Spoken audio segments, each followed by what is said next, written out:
Vamos, por favor, vamos prestar atenção. Muito obrigado. Você gostou? Está ótimo. Senhores, bom dia. Essa reunião é por solicitação minha ao presidente da República, porque nós iríamos apresentar isso à imprensa, que não foi apresentado, e começaram uma série de especulações sobre esse plano de retomada. Então, eu solicitei ao presidente uma reunião com os ministros, porque o plano não vai ter efeito se todos os senhores não nos ajudarem, cada um na sua área, claro. Tá? Na hora que nós precisarmos das pessoas para a coordenação do plano, o Ministério que não colocar uma pessoa realmente que seja envolvida e tenha capacidade para poder coordenar e executar, esse Ministério vai ficar mais fraco e aí o plano todo fica meio capenga. Tá? É uma apresentação de 10 minutos no máximo, mas é somente isso. Eu pediria também aos senhores que a finalidade não é reunião de ministros para nós discutirmos nada, simplesmente para apresentarmos o plano. Como é que saiu essa ideia? Eu estava conversando com diversos ministros, entre eles Rogério Marinho, o Tarcísio, inclusive o nome do plano, eu roubei do plano do Tarcísio, né? Pedi autorização a ele e roubei. É um plano Marshall brasileiro. Né? E eu comecei a observar que tinha plano do Ministério de Desenvolvimento Regional, que a economia tem plano, que a saúde tem plano, e não estava havendo uma coordenação, uma sinergia. Então esse foi o motivo dessa reunião aqui. Eu vou procurar ser bem breve o objetivo. Por favor, passa primeiro. Muito bom. Passou tudo, acabou. Então vamos acabar. Você está no fim, tá errado, cara. Passa primeiro, muito bem. Os senhores podem observar o seguinte. Eu conversei com o presidente. O problema, nós estávamos invertendo a questão de uma lógica de raciocínio. Nós temos um problema, né? Nós temos esse problema, temos que ver quais são as consequências negativas desse problema. Todo mundo sabia, sanitárias e econômicas. Ninguém tem dúvida, com reflexo em todos os ministérios. Mas o foco não é na solução do problema. O foco hoje, de uma maneira geral, é quem é o culpado. Tá? E nós queremos recolocar, vamos dizer assim, readequar isso aí para como o governo deve reagir a este problema para achar uma solução para as duas consequências negativas que ocorrem. Próximo. Então, é um programa. O programa se chama Pro Brasil. Tá? Dou crédito ao azar do Tarcísio foi ele ter conversado comigo. Eu gostei e voltei. Né? Pro Brasil é um programa para integrar, aprimorar ações estratégicas. Os senhores vão ver que o foco ele não é de governo, ele é de Estado. Eu estou tentando fazer uma projeção de 10 anos. Tá? Eu estou tentando, não, nós vamos ter que fazer isso. Para a retomada do crescimento socioeconômico em resposta aos impactos relacionados ao coronavírus. Tá? Pode passar. As dimensões do programa são essas aí. Tá? Ele pega um modelo de governança, ele busca melhoria da produtividade, investimentos estruturantes e ações estratégicas do setor público. Vai. O programa se divide em duas etapas, ou duas partes. O Pro Brasil, deixa eu ver aqui que eu não estou conseguindo enxergar, Ordem, e o Pro Brasil Progresso. Tá? O Pro Brasil Ordem, que você não imprimiu para mim, que eu agradeço, não, botou na página errada. Ele pega um arcabouço normativo, ele trata, essas são as medidas estruturantes dele. Vai ter que ter um arcabouço normativo, investimentos privados, segurança jurídica, jurídica e produtividade, melhoria no ambiente de negócios e mitigação dos impactos socioeconômicos. Na parte de investimento, ele foca em obras públicas, parcerias do setor privado. Esse programa também ele tem um foco na redução das desigualdades regionais. Tá? tem um foco na redução das desigualdades regionais. O Cid está com o dedo errado aí. E só um segundo, por favor. Pode passar, por favor, Cid. Qual é a abrangência do programa? Os senhores podem observar que ele tem uma parte de infraestrutura, ele tem ações viabilizadoras e tem ações de apoio na lateral. Como é que é o nome mesmo? Facilitadoras. Então, observe, na infraestrutura, com foco particularmente nessas obras que estão paralisadas, esses investimentos que nós estamos perdendo, que estão paralisados. Ele pega infraestrutura de transporte e logística, desenvolvimento regional e cidades, pega energia, mineração, telecomunicações. No desenvolvimento produtivo, ele foca na indústria, agronegócio, serviços e turismo.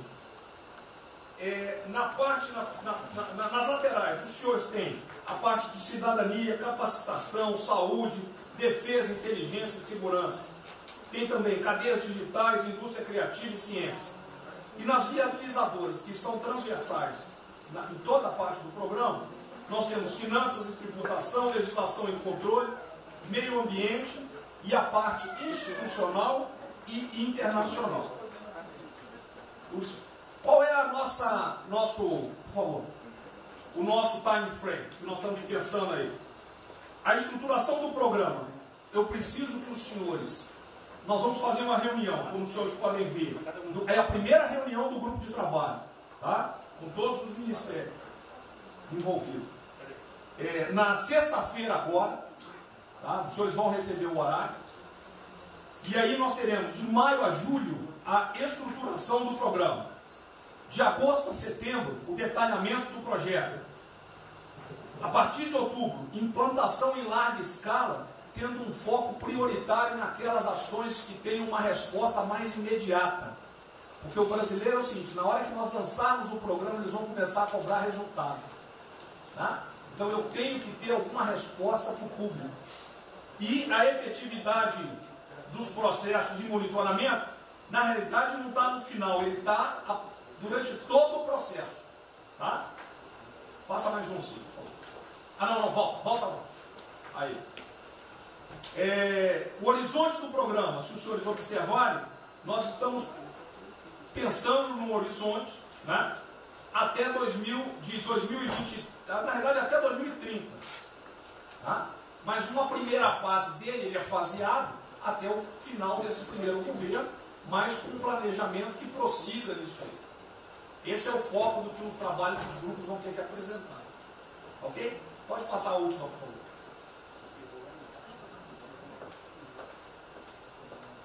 É sem sombra. Certo? Só um layout para o senhor.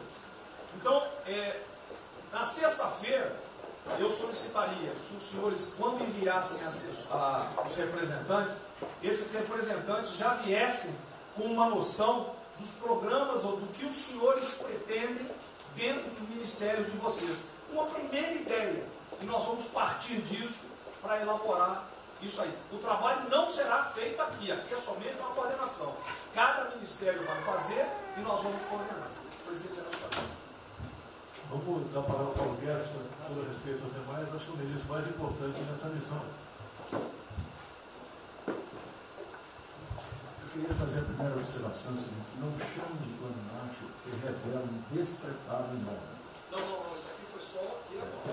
Quando se falou em plano Marshall, o Brasil é um nome espetacular. 10, 1000. Plano Marshall é um desastre.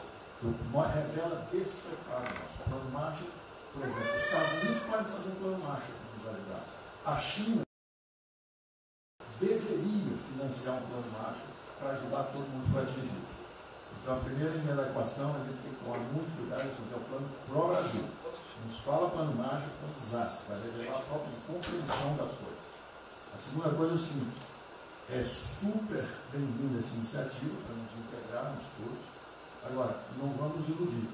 A retomada do crescimento vem pelos investimentos privados, pelo turismo, pela abertura da economia, pelas reformas. Nós já estávamos crescendo. Voltar numa agenda de 30 anos atrás que é investimentos públicos financiados pelo governo. Isso foi o que a Dilma fez 30 anos. Então está cheio de gente pensando nessa eleição agora e botando coisa na cabeça de todo mundo aqui dentro. São governadores querendo fazer a festa, são às vezes ministros querendo aparecer, tudo. E todo mundo vem aqui, vamos crescer, agora temos que crescer, tem que ter resposta imediata, o governo vai gastar. O governo quebrou. O governo quebrou. Em todos os níveis. Prefeitura, governador e governo federal. O que nós conseguimos fazer? Nós sinalizamos o contrário. Nós desalavancamos o banco público, reduzimos o endividamento, baixamos os juros e o Brasil ia começar a voar. Então, se a gente lançar agora um plano, todo o discurso é conhecido, acabar com as desigualdades regionais, marinho, claro, está lá, são os detalhes dele. É bonito isso, por isso é que o Lula e a Dilma estão fazendo há 30 anos. Se a gente quiser acabar igual a Dilma, a gente segue esse caminho. Então, eu acho o discurso bom, mas nós temos que tomar cuidado e reequilibrar as coisas. Não pode o ministro, para querer ter um papel preponderante esse ano, destruir a candidatura do presidente, que vai ser reeleito se nós seguirmos o plano das reformas suplementos originárias. Então, eu tenho que dar esse recado, uma vontade de exposição, nós vamos ajudar tudo, mas nós não podemos nos iludir. O caminho desenvolvimentista foi seguido. O Brasil quebrou por isso. O Brasil estagnou. A economia foi corrompida, a política foi corrompida, a economia estagnou através do excesso de gastos públicos. Então, achar agora que você pode se levantar pelo suspensório, como é que o governo quebrado vai investir, vai fazer grandes investimentos públicos? Tarcísio sabe disso, conversando sempre. Tarcísio sabe o seguinte: quanto é que você consegue, Tarcísio, passar de 5 bi para quanto? Para 15, para 20, para 30? Multiplicou por 6. Quanto é que você consegue de investimento em concessões? 250. Tá certo? Então, ó, tem 100 bilhões vindo para saneamento, tinha 100 bilhões que viriam, as 17 maiores petroleiras do mundo viriam para a nossa seção onerosa, 100 bilhões de seção onerosa, 100 bilhões de mineração, 100 bilhões de saneamento, 230 bilhões de concessões, 500 bilhões. Cadê o dinheiro do governo para fazer isso? Não tem. Então, quem está sonhando é sonhador. A gente aceita. Politicamente, a gente aceita. Vamos fazer todo o discurso da desigualdade, vamos gastar mais, precisamos eleger o presidente. Mas o presidente tem que pensar daqui a 3 anos. Não é daqui a 1 ano, não. Tem muita gente pensando na eleição desse ano. É só a observação que eu farei. Eu estou fora de eleições municipais. Só um minutinho. A ideia aqui, ninguém falou em investimento público por enquanto. Inclusive, nós falamos ali em investimento, falamos inclusive em investimentos privados. O que tem que acontecer é o seguinte: eu estou vendo um plano de tanta gente, nós temos que centralizar a imprensa, a economia, vai dar exatamente o que pode, o que não pode. Fundamental a coordenação. Até para isso na imprensa que está saindo. Que são na imprensa assim, plano Marshall e a economia está fora. Quer dizer, alguém foi para a imprensa e falou: vê o plano Marshall ali, a economia está fora. Quer dizer, enfraquecer o nosso discurso no momento desse é uma tolice, é um atentado contra nós mesmos. Questão da imprensa, eu acho que eu resumi hoje dentro do palácio 20 segundos. Eu não vou falar com vocês, que vocês vão ter turma, vocês inventam e potencializam. Tem que ser o papel de cada um, não pode um sair daqui no cantinho, foi mais ou menos. Não pode falar nada, tem que ignorar esses caras, 100%. Senão a gente não vai para frente. Tem que estar sendo pautado para esses pulhas, o tempo todo jogando um contra o outro. É a Cristina contra mim, não pode jogar a Cristina, joga ela contra mim, o tempo todo. Tá? Então, se a gente puder falar zero com a imprensa, é essa aí. Bom, eu vou ser muito rápido aqui, general. Primeiro, parabéns. É fundamental esse processo de coordenação e de centro de governo. Nós precisamos ter isso cada vez mais aprofundado e com melhor qualidade. Segundo, eu quero, não precisa, mas eu quero me somar a essa visão do ministro Paulo Guedes, porque vamos lá. Nós recebemos o governo com 36 mil obras paradas. Oriundas da onde? Do PAC. Só para lembrar. O Abraão tem não sei quantas mil creches. 3 mil creches paradas que somam nessas 36. Então, o que nós trouxemos para o Brasil e como é que nós começamos o ano, e eu vou lembrar, presidente, o senhor sempre disse, é muito triste ver um brasileiro chegar no exterior e ser recebido com o manto da desconfiança. Pois nós passamos, Paulo Guedes, o ano todo, Tarcísio, Tereza, Bento, o nosso ministro Marcos Pontes e outros, andando pelo mundo e fazendo o quê? Vendendo o Brasil. Terminamos o ano, lembra do número, 482 bilhões de investimentos para os próximos 20 anos. Uma boa parte, mineração, petróleo, por aí vai. Recebemos 90 bilhões de bônus de outorga. Nós temos 10 bilhões de dólares do governo da Arábia Saudita que precisa definir onde é que vai votar. Mas o príncipe autorizou. São 50 bilhões de reais. A dinheiro de hoje. Então, eu tenho convicção de que nós temos que continuar fazendo o que a gente vinha fazendo. Ou seja, aprofundando a participação da sociedade. Nós temos uma coisa emblemática aqui, que é a Lei da Liberdade Econômica, que pela primeira vez na história do Brasil, desde que o Brasil é Brasil, o cidadão diante do Estado tem razão, até que o Estado prova ao contrário. Foi isso que fez os americanos, que há 200 anos atrás eram muito mais pobres do que nós, ser muito mais ricos do que nós. Então, o aprofundamento são sim das reformas, é sim ousar e ter uma reforma tributária que baixe o imposto no Brasil, reduz a carga tributária, estou falando sério. A gente nunca discutiu isso entre nós, mas isso tem que caminhar para isso. Por quê? Porque aí nós damos fôlego à iniciativa privada para que ela faça o que tem que fazer e nós vamos ser mediadores desse processo. Apenas. E sinceramente, eu acho que todo o nosso esforço nos próximos dias tem que ser como é que nós mantemos a nossa linha, porque nós terminamos o ano, ministro Ernesto, ministro Tarcísio. O senhor foi recebido na Federação das Indústrias Alemãs com um slide que mostrava a 163 os caminhões atolados e a 163 pavimentado. E o presidente que coordenava aquele momento, eu estava lá me aguardando, voltando da Rússia, disse ao senhor, o que vocês brasileiros fizeram que nós não acreditávamos que vocês recuperaram a confiança e estão fazendo tantas transformações. Então, presidente, só para concluir, 100% nessa linha, mas que a gente não perca o foco original, porque por onde a gente estava caminhando, nós recuperamos a confiança externa e externa. Fomos acometidos de algo muito grave, que é uma doença, e que foi levado ao paroxismo da histeria, porque serve ao interesse de muitos, os mais variados, eu não vou aqui detalhar.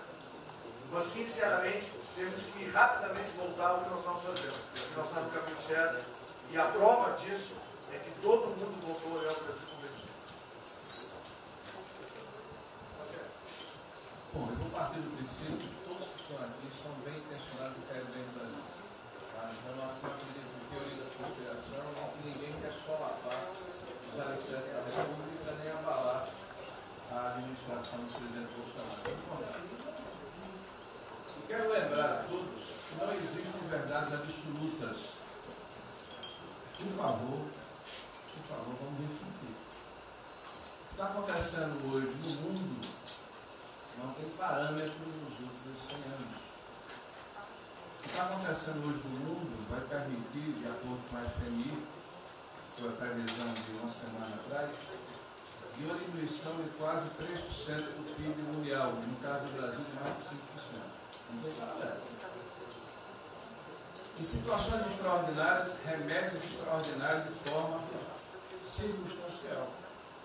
Isso não significa que nós tenhamos a necessidade de implantarmos uma política permanente. O ministro Braga Neto, na sua apresentação, ele estabelece, inclusive, um limite temporal e deixa claro que é uma política de Estado. O que eu peço é que nós tenhamos aqui as mentes abertas, que os dogmas, quaisquer que sejam eles, sejam colocados de lado nesse momento. Porque os governos do mundo, certamente, têm a capacidade de entender o que está se passando. Eu tenho visto governos extremamente liberais preparando programas de reconstrução, levando em consideração a necessidade de que o Estado Estado Nacional passa a ter um papel diferente como tomador de risco nesse momento em que há uma queda abrupta da liquidez. O ministro Onyx fala com muita propriedade da Arábia Saudita dos 10 bilhões de dólares. É bom lembrar, está aqui o ministro Bento, que está se pagando para se retirar petróleo do mundo. Os países vão utilizar suas respectivas liquidez para resolver os seus problemas de infraestrutura e de retomada das suas economias. Nós temos que ter segurança jurídica, respeito a contratos, capacidade de alavancar recursos privados com a inversão de recursos públicos, sim. É bom lembrar que eu tenho ouvido falar, não sei se é verdade, depois vai colocar na ponta do lápis, que a gente pode chegar a 600 bilhões de reais esse ano de ajuda a empresas e a pessoas físicas. Recursos do governo federal, fruto de endividamento do governo, desse governo, que vai terminar o ano com um déficit 4, 5, 6 vezes maior do que estava precificado no início do ano. Caiu um meteoro sobre as nossas cabeças. Então, por favor, nós não podemos começar a discussão com verdades absolutas e com dogmas estabelecidos ao longo de 100 anos, em função de uma catástrofe que se abateu sobre o mundo, que os governos de todo o mundo estão se debruçando sobre o assunto, entendendo que muda o papel do Estado. Senhor presidente, é bom lembrar que quando houve a unificação da Alemanha, acho que esse é um fato histórico irrefutável, o Estado alemão entendeu e fez um pacto de que haveria necessidade de investir em capital humano e infraestrutura na Alemanha Oriental para diminuir desigualdades regionais. E esse é um pacto do Brasil. Essa pode ser uma catástrofe que vai nos afundar, ou pode ser uma onda para a gente surfar, uma alavanca para reparar o país. Todos os países do mundo estão submetidos ao mesmo processo. Vai depender da nossa capacidade de termos uma opção clara de que forma vamos sair desse problema. Se vamos gastar 600 bilhões de reais para resolver uma situação que é emergencial e todos reconhecemos que é necessária, e darmos segurança à população, no caso alimentar, para evitarmos o caos, para diminuirmos a mortandade das empresas, tudo bem, está correto, essa é a boa direção. Por que não 5, 6, 7% desse total, 10% desse total, que não é infraestrutura? Por que não termos a capacidade de alavancarmos o emprego no momento em que a retomada, todos os economistas aqui reconhecem, vai ser muito lenta? Bom, eu só estou falando isso, presidente, para que nós possamos ter essa discussão sem dogmas, sem verdades absolutas, sem a preocupação de que as coisas continuam como eram antes. Não são como eram antes. Aqui e no mundo inteiro. É isso.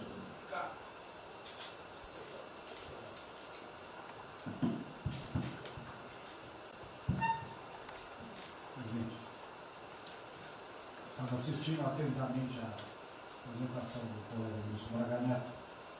Na parte final, no slide das questões transversais, ao meio ambiente, mas acho que o que eu vou dizer aqui sobre o meio ambiente se aplica a diversas outras matérias. Nós temos a possibilidade, nesse momento que a atenção da imprensa está voltada quase que exclusivamente para o Covid e daqui a pouco para a Amazônia, o general Mourão tem feito os trabalhos preparatórios para que a gente possa entrar nesse assunto da Amazônia um pouco mais calçado, mas não é isso que eu quero falar. A oportunidade que nós temos, que a imprensa não está nos dando um pouco de alívio nos outros temas, é passar as reformas infralegais de desregulamentação, simplificação, todas as reformas que o mundo inteiro, nessas viagens que se referiu ao Mix, certamente cobrou dele, cobrou do Paulo, cobrou da Tereza, cobrou do Tarcísio, cobrou de todo mundo. Da segurança jurídica, da previsibilidade, da simplificação. Essa grande parte dessa matéria, ela se dá em portarias e normas dos ministérios que aqui estão, inclusive o de meio ambiente. E que são muito difíceis, e nesse aspecto acho que o meio ambiente é o mais difícil de passar qualquer mudança infralegal em termos de instrução normativa e portaria, porque tudo que a gente faz é pau no judiciário, no dia seguinte. Então, para isso precisa ter um esforço nosso aqui, enquanto estamos nesse momento de tranquilidade, no aspecto de cobertura de imprensa, porque só fala de Covid, e ir passando a boiada, e mudando todo o regramento, e simplificando normas, de IFAM, de Ministério da Agricultura, de Ministério do Meio Ambiente, de Ministério disso, de Ministério daquilo. Agora é a hora de unir esforços para dar de baseada a simplificação regulatória que nós precisamos, em todos os aspectos. E deixar a AGU, o André não está aí, né? E deixar a AGU de stand-by para cada pau que tiver, porque vai ter. Essa semana mesmo nós assinamos uma medida a pedido do Ministério da Agricultura, que foi a simplificação da lei da Mata Atlântica para usar o Código Florestal. Hoje já está nos jornais dizendo que vão entrar com ações judiciais e ação civil pública no Brasil inteiro contra a medida. Então, para isso, nós temos que estar com a artilharia da AGU preparada para cada linha que a gente avança. Mas tem uma lista enorme em todos os ministérios que têm papel regulatório aqui para simplificar. Não precisamos de Congresso. E coisa que precisa de Congresso também, nesse fuso aí que está aí, nós não vamos conseguir aprovar. Agora tem um monte de coisa que é só parecer, caneta. Parecer, caneta. Sem parecer também não tem caneta. E dar canetada sem parecer é caneta. Então, isso aí vale muito a pena. A gente tem um espaço enorme para fazer. Enfim, acho que essa é uma questão importante que estava aí nos slides, né? Você vê que a jurídica também está embaixo. Isso, exatamente. Só para o senhor entender o seguinte, isso aqui é coordenação dos planos que eu sei que todos estão fazendo. Tá? Coordenação. O que vai ser possível executar ou não, vão entrar naquelas nas limitações que nós temos, e o que tiver conflito será levado à decisão do presidente. Agora, nós temos que andar com isso rápido, porque a queda do desemprego, o país está sem esperança, nós temos que fazer isso andar. O pessoal da iniciativa privada está nos procurando, a gente tem que dar um rumo nisso aí. Bom, a ideia é essa. Me ligou agora de manhã o Eduardo Gouveia Vieira, da Firjan. Ele quer fazer uma videoconferência onde mais de 300 empresários do Rio, um pouquinho abaixo do potencial de São Paulo, para hipotecar a solidariedade. A ideia é que nós temos que reabrir o comércio. A desgraça que vem pela frente, eu acho que o Paulo está até legal, Paulo. Eu não sou economista, não. Vai ser uma porrada muito longa, você pode imaginar. Não só apenas os informais. Eu acho que bateu a 10 milhões de carteiras assinadas por saco. E os governos estaduais não têm como pagar salário. Não tem. Maio, metade do estado não tem mais como pagar salário mais. A desgraça está aí. Eles vão querer empurrar essa trozoba para cima da gente. Esse pessoal aqui do lado vai querer empurrar. E a gente vai reagir, porque aqui não é saco sem fundo. Tá? Então essa preocupação vamos ter. Paralelamente a isso, tem o AB da vida, enchendo o saco do Supremo, para abrir processo de bicho, porque não apresentei meu exame de vírus, essa frescurada toda. E todo mundo tem que estar ligado. Não é apenas cuidar do seu ministério nessas questões que estamos tratando aqui, é tratar da questão política também. Tá certo? Então essa preocupação temos que ter, porque a luta pelo poder continua a todo vapor. E sem neurose da minha parte. Tá? O campo fértil para aparecer umas porcaria aí, né? Levantando aquela bandeira do povo ao meu lado, não custa nada. O terreno fértil é isso: desemprego, caos, miséria, desordem social e outras coisas mais. Então essa preocupação todos devem ter. Né? Não é, tá bom, o Ministério fatura, deu merda no colo do presidente. Não pode ser assim. Hoje eu vi o Magno Malta me defendendo. O Magno Malta, desculpa aí, foi tratado lá atrás para ser vice. Depois ele resolveu não ser, tudo bem. Depois foi tratado para ser ministro, tudo bem. Agora, politicamente, ele nunca me deu uma alfinetada e sempre está defendendo os problemas que ele tem. Então, não é o ministro em peito aberto enfrentar, entrar no covil dos leões. Mas não pode. Né? Por exemplo, quando se fala em possível impeachment, ação no Supremo, baseado em filigranas, eu vou em qualquer lugar no território nacional. Ponto final. O dia que for proibido de ir para qualquer lugar do Brasil, pelo Supremo acabou o mandato. E espero que eles não decidam, ou ele, né, monocraticamente, querer tomar certas medidas, que daí nós vamos ter uma crise política de verdade. E eu não vou meter o rabo dentro das pernas. Zero. Certo? Porque se eu errar, se achar um dia ligação minha com o empreiteiro, dinheiro na conta na Suíça, porrada, sem problema nenhum. Vai para o impeachment e vai embora. Agora, com frescura, com babaquice, não. Até em cima do que eu falei, em frente ao Forte Apache. Eu sou o chefe supremo das Forças Armadas. Por final, o pessoal estava lá, eu fui lá, dia do Exército. E falei algo que eu acho que não tem nada demais. Mas a repercussão é enorme. Oh, o AI-5. Cadê o AI-5? Acabou agora. O AI-5 não existe adicional no Brasil mais. É uma besteira. Artigo 142. É o pessoal que não sabe interpretar a função. Agora, em cima disso, fazer uma onda. Vamos ouvir deputados, empresários, seja o que for. Agora, quando a Câmara fala lá dentro, uma homenagem a Che Guevara, a Mao Tse Tung e tudo mais, não tem problema nenhum. Quando o Partido Comunista do Brasil faz suas convenções e do lado lá, Fidel Castro, não tem problema nenhum. Quando um coitado levanta uma placa de AI-5, eu estou me lixando para aquilo, não existe AI-5. Não existe. Artigo 42. Nós queremos cumprir o artigo 42, todo mundo quer cumprir o artigo 42. E haver necessidade, qualquer dos poderes pode, né, pedir às Forças Armadas, a gente intervém para restabelecer a ordem no Brasil, naquele local, sem problema nenhum. Agora, todos, né, têm que se preocupar com a questão política e aquele direito, tira a cabeça da toca, porra. Não vai ficar dentro da toca o tempo todo, não. Estou bem, estou cuidando da minha imagem, a minha imagem está aqui, eu sou bonitinho, e o requisito todo, não, tem que fazer essa parte. Então é isso que eu tenho falar com você, que depois de um certo momento, onde chegar a cabeça dessas pessoas, fica difícil voltar atrás. Daí que é uma crise, é uma crise. Não tem amor por esse mandato para a cadeira de presidente. Zero. Não vou provocar ninguém. E assim como a defesa faz uma nota muito boa, dizendo que vai cumprir a Constituição, a liberdade, 10, e não aceita golpe, 10, também não aceita o contra-golpe dos caras, porra. Vai deixar alguns malucos aí, que sabe quem são, ficar aí naquela fervura de o presidente é irresponsável, ele é maluco, ele é genocida. Não é assim. O que vale para um lado, vale para o outro. O que não vale para um lado, não vale para o outro. Essa é a nossa preocupação que devemos ter. Por isso que está aqui o pró-Brasil, mas também com a questão política.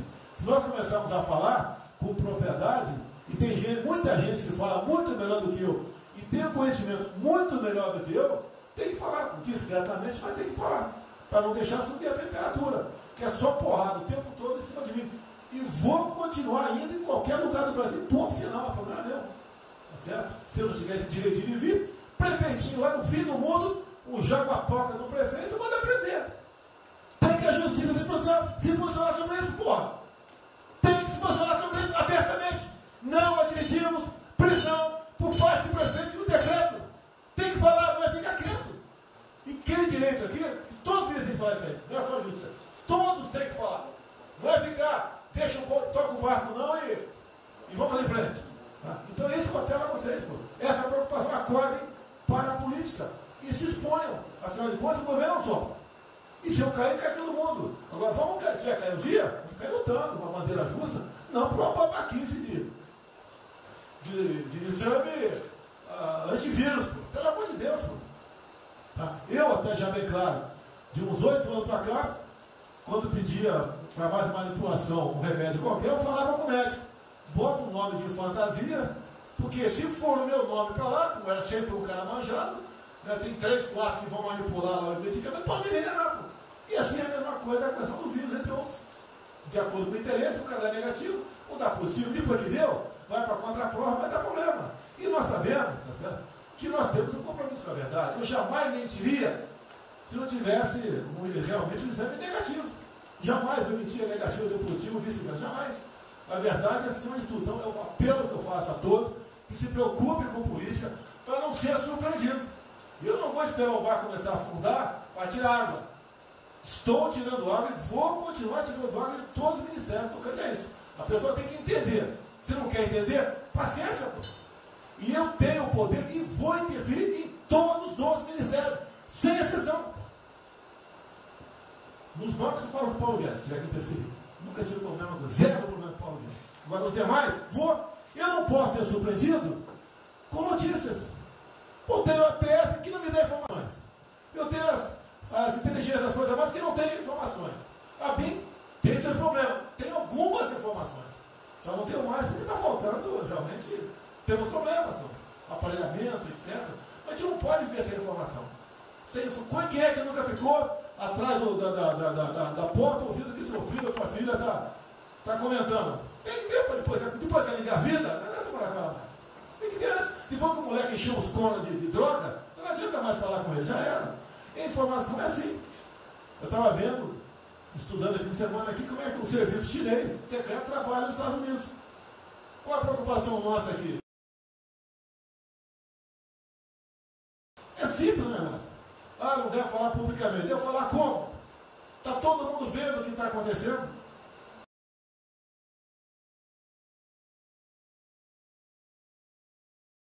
Tudo bem. Você tira do porra. Não tira. É uma realidade. Não adianta esconder mais, tapar o sol com a peneira.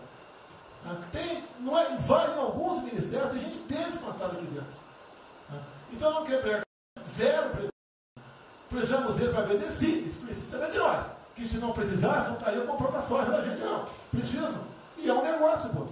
E devemos aliar com quem tem alguma afinidade conosco. Para a gente poder fazer valer a nossa vontade naquele momento. Não adianta se esconder aqui, depois tem um problema, ele liga para o tio, fala, pô, cara, você me ignorou até hoje? Você só não me chamou de imperialista, igual a esquerdalha e o FHC falava no passado. No resto, agora não dá mais. Então essa é a preocupação que temos que ter. A questão estratégica, que não estamos tendo.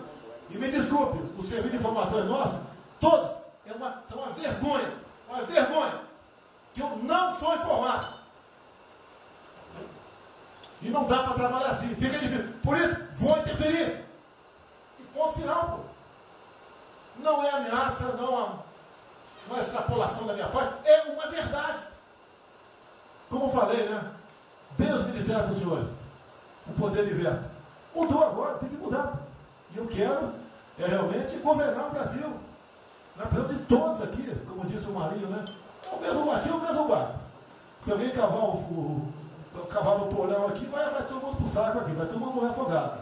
Então é isso que a gente precisa. É pensar além do que tem que fazer internamente aqui. Quando explodiu em Metro, conversei com o Paulo Guedes.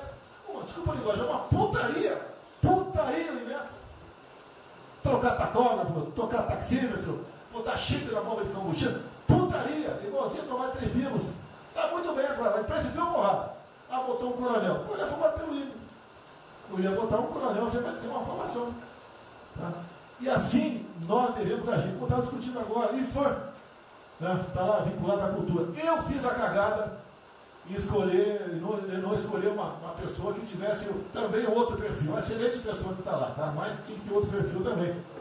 E vamos parar com o cabo no Brasil. Compara com o Luciano Hang. Encontra lá um cocô petrificado de índio, para a obra. Para a obra. O que tem que fazer? Alguém no IFAM que resolva o assunto. E assim nós temos que proceder. E assim, cada hora, como eu falei da Tereza Cristina, que mudou a questão normativa, revocou a questão normativa, ajudou 400 mil pessoas no Vale do Ribeira, parabéns. Assim são outras decisões. A questão de armamento, tá? As questões de... Mas por quê? Espera aí. Senhor ministro da Justiça, por favor. Foi decidido há pouco tempo que não podia botar algema em quase ninguém. Por que estão botando algema em cidadão que está trabalhando, ou mulher que tem praça pública, e a justiça não fala nada? Tem que falar, pô! Vai ficar quieto até quando? Ou eu tenho que continuar me expondo? Tem que falar, botar para fora, esculachar. Não pode botar algema. Decisão do próprio Supremo. E vão ficar quietos até quando? Estão humilhando o nosso povo, porque isso está crescendo. O pessoal fica apontando para mim, votei em você para você fazer alguma coisa. Votei em você para você tomar decisões, para você brigar. E é verdade. Eu estou me lixando com a reeleição. Eu quero mais que alguém seja eleito, se eu vier candidato, tá? Eu quero ter paz no Brasil, mais nada. Porque se for na esquerda, uma porrada de vocês aqui tem que sair do Brasil, que vão ser presos. E eu tenho certeza que vão me condenar por homofobia, 8 anos por homofobia. Eu invento o racismo, como inventaram agora para o Von Traub. Desculpa usar a puta que eu pariu. O Von Traub pode falar uma merda do mundo, mas racista? Vamos ter que reagir, pessoal. É outra briga. Tem que ser um governo com altivez. Se expor, mostrar que nós temos o povo do nosso lado.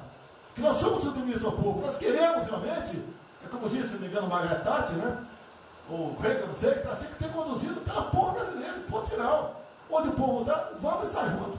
Eu não convidei ninguém para ir para frente do Forte Apache. Ninguém, zero. Estava na casa do meu filho, fiquei sabendo, vou para lá.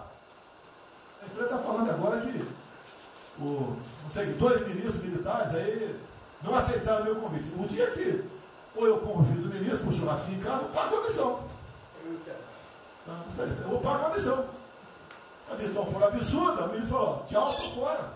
Tá certo? Ou vai e fica puto, mas vai, puto. E jamais eu vou pagar uma missão escrota para quem quer que seja. Nem no quartel fazer isso com recruta, nem no quartel. Tá certo? Quem tirar o nosso convívio aqui, que é muito bom, partir para essa linha. Não estamos em desespero, nós estamos bem. Não somos acusados de desvio, de corrupção, nada, tá zero. Temos problema pela frente. Vamos tentar solucionar. Eu tenho conversado com vários ministros. E vamos solucionar. Porque o destino do Brasil está na mão desse grupo privilegiado que está aqui. E eu não seria nada sem vocês. Vocês não seriam ministros sem eu. Duvido. Dificilmente eu tinha sido ministro tivesse uma data aqui. Eu duvido. Podia aceitar por alguns dias, né? Depois ver a sacanagem que ia ser. Não ia ser diferente do que foi os 2 anos anteriores do PT. Né? Ia pedir para sair. Então, um apelo para vocês. Todo mundo se preocupa com o futuro do Brasil, com a questão política. Criticar um ato de uma pessoa ou outra não é criticar o Congresso ou de criticar o Supremo Tribunal Federal. Quem não ficou revoltado, o Moro ficou revoltado com a liberdade desse pessoal. Por causa de vírus, botou esse estuprador para fora. Imagine ter estuprado uma filha nossa, um filho da puta desse posto de liberdade. Nós temos que colocar no lugar dessas pessoas, desse pai que tenha sido estuprado, aí os vagabundos foi posto na rua. Com a decisão, foda-se quem seja, tem que jogar pesado em cima disso. Não é um desabafo, pessoal, é uma realidade. O nosso barco está indo, mas não sabemos ainda, no momento, dado o último caso, vírus, para onde é nosso barco. Pode estar indo em direção ao iceberg. A gente vai para o fundo. Então vamos se ligar, vamos se preocupar. Quem de direito se manifesta com altivez, com palavras polidas, tá? Mas tomar uma posição. Porque não pode tudo veio para a minha retaguarda, tudo. Tá? E vocês têm que apoiar junto comigo, logicamente, quando tiver motivo para apoiar, ou motivo para bater.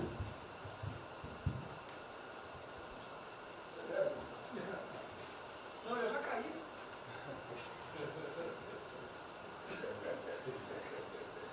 O ministro Moro, a sequência aqui é o seguinte: o ministro Moro, Montezano, o Nelson e o Paulo Guedes. Aí eu pediria só aos senhores que fossem breves. Você também. Começa a ganhar na política e quer cobrar os raios. Assim, depois do bem, a primeira questão do plano ali que foi apresentado, fica aqui o registro do meu elogio, certo que ele tem que ser preenchido aí nos detalhes, existem as questões econômicas a ser resolvidas lá pelo Ministério da Economia, a ser trabalhado também com as outras áreas econômicas.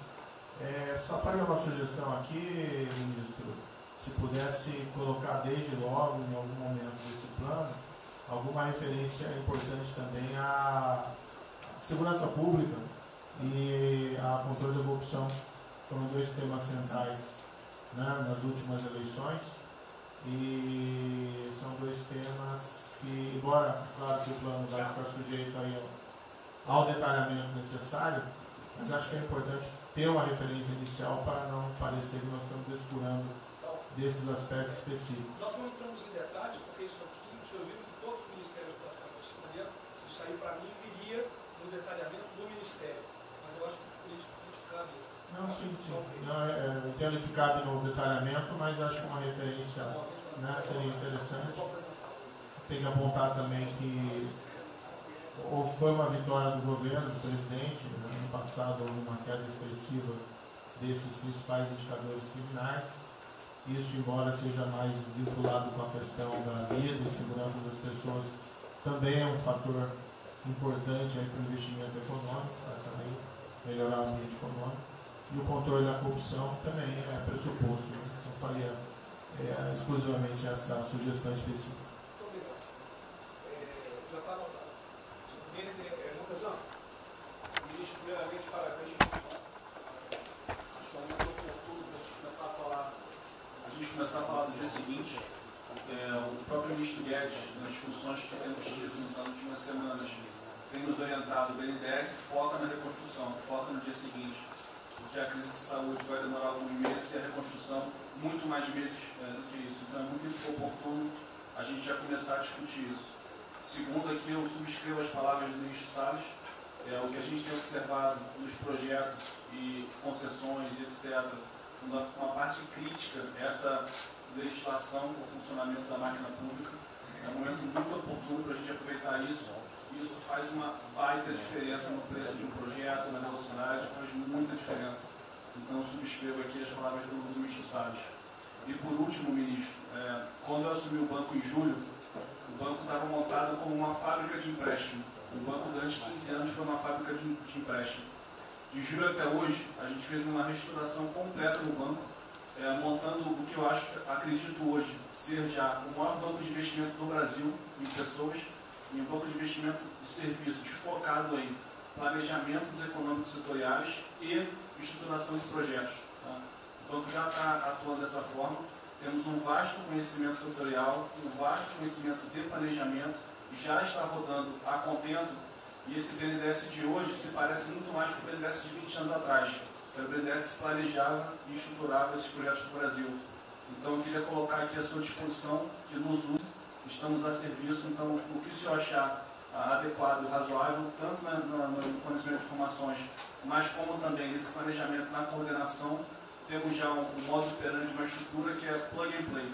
Se o senhor quiser usar, já está pronta para rodar para esse tipo de mapeamento e estruturação de projeto. Então, por favor, sinta-se bem à vontade de nos usar integralmente aqui na coordenação desse projeto, caso o senhor entenda adequado. Tá? Tiago. Nelson. Bom, estou chegando aqui, então é importante que eu coloque para vocês como é que a gente vai trabalhar. A saúde é fundamental, porque enquanto a gente não mostrar para a sociedade que a gente tem o controle da doença, da saída dela, qualquer tentativa econômica vai ser ruim, porque o medo vai impedir que você trate a economia como uma prioridade. Então, controlar a doença hoje é fundamental. E controlar a doença não significa que a gente vai curar a doença em uma semana, mas que a gente não é um barco a deriva e que a gente tem uma estratégia para trabalhar essa doença.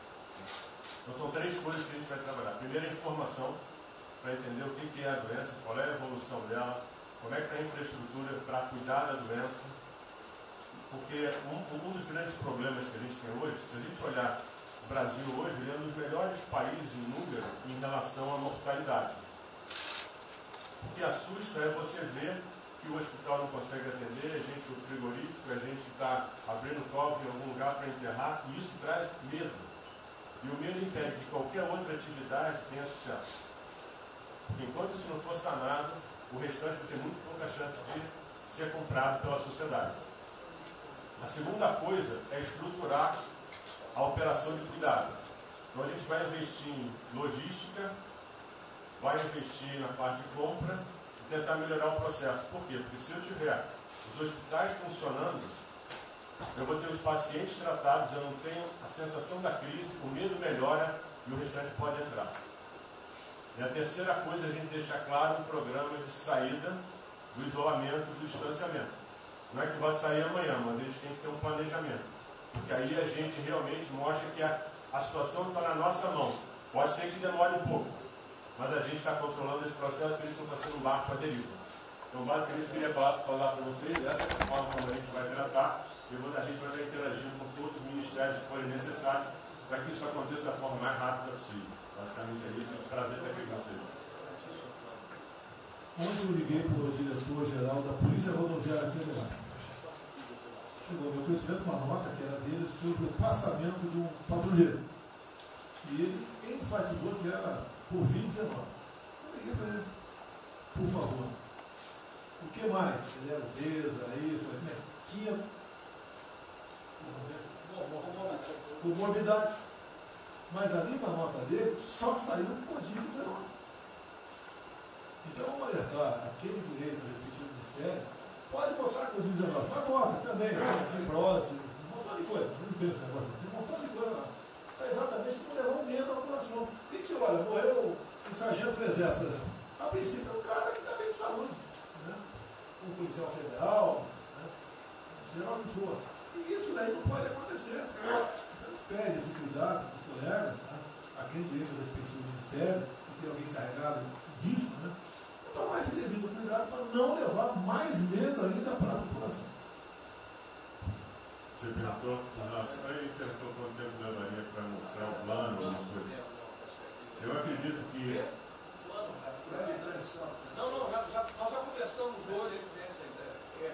Não, nós já conversamos hoje sobre isso. O COP está montando junto com a saúde. Tá? Eu não posso dizer. A gente está trazendo recurso para poder acelerar esse processo, porque na verdade a gente está correndo muito tempo. Enquanto a gente não conseguir controlar a percepção que a gente hoje tem condição de cuidar das pessoas, vai ser difícil.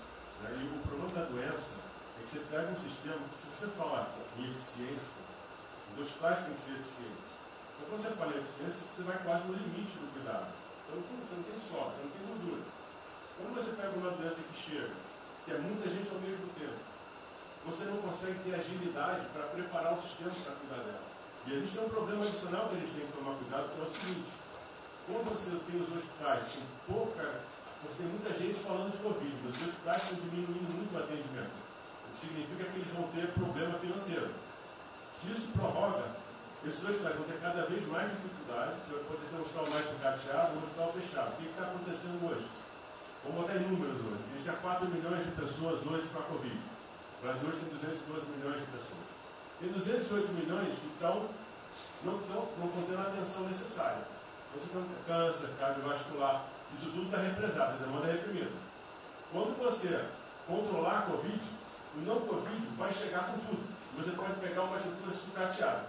Aí você só vai transferir o problema de medo, que vai ser o medo da Covid e o medo da não Covid. Então a gente tem que estar preparado para isso tudo. Então não é só trabalhar o curtíssimo prazo, a gente tem que preparar para essa segunda fase que vai chegar também.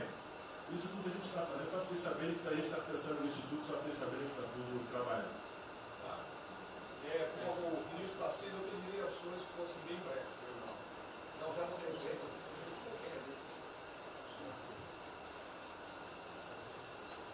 Só para louvar a iniciativa, acho que é importante essa coordenação da Casa Civil. Tenho certeza que é o que a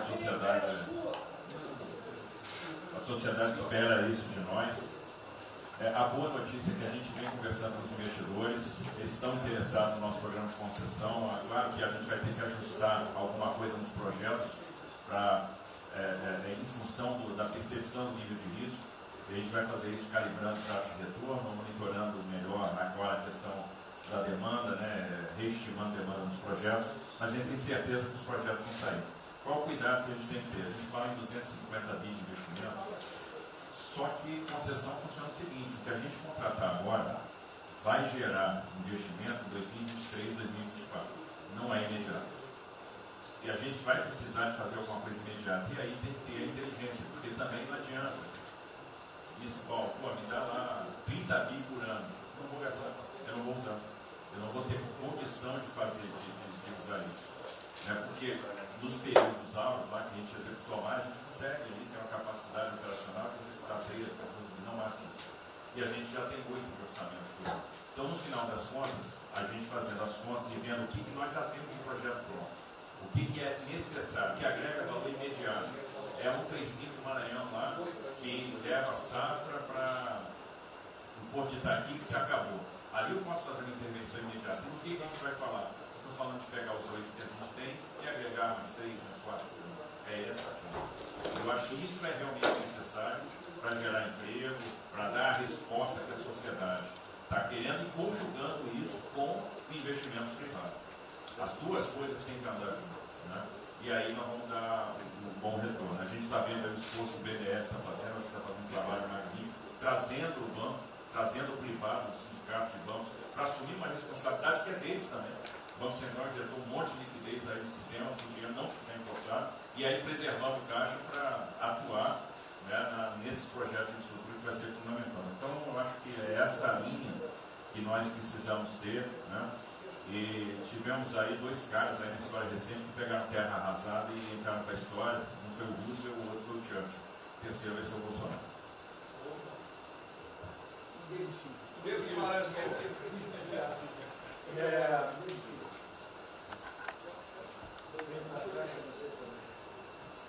Peço aos senhores que sejam breves. São só 5 pontos muito rápidos. Primeiro, presidente, o maior programa da história do mundo de inclusão social, digital, que nós estamos fazendo nesse governo, pessoas que tomavam dinheiro a 25% ao mês. Quer dizer, todos os ladrões lá, PT, PMDB, PSDB, aquela ladroagem toda, 25% ao mês. E ninguém se indigna. Esse governo se indignou, o governo dos liberais. Então, assim, acho que a gente está com problemas narrativos. Hoje de manhã, por exemplo, o pessoal da Band queria dinheiro. O ponto é o seguinte: vai ou não vai dar dinheiro para Bandeirantes? Ah, não vai dar dinheiro para Bandeirantes?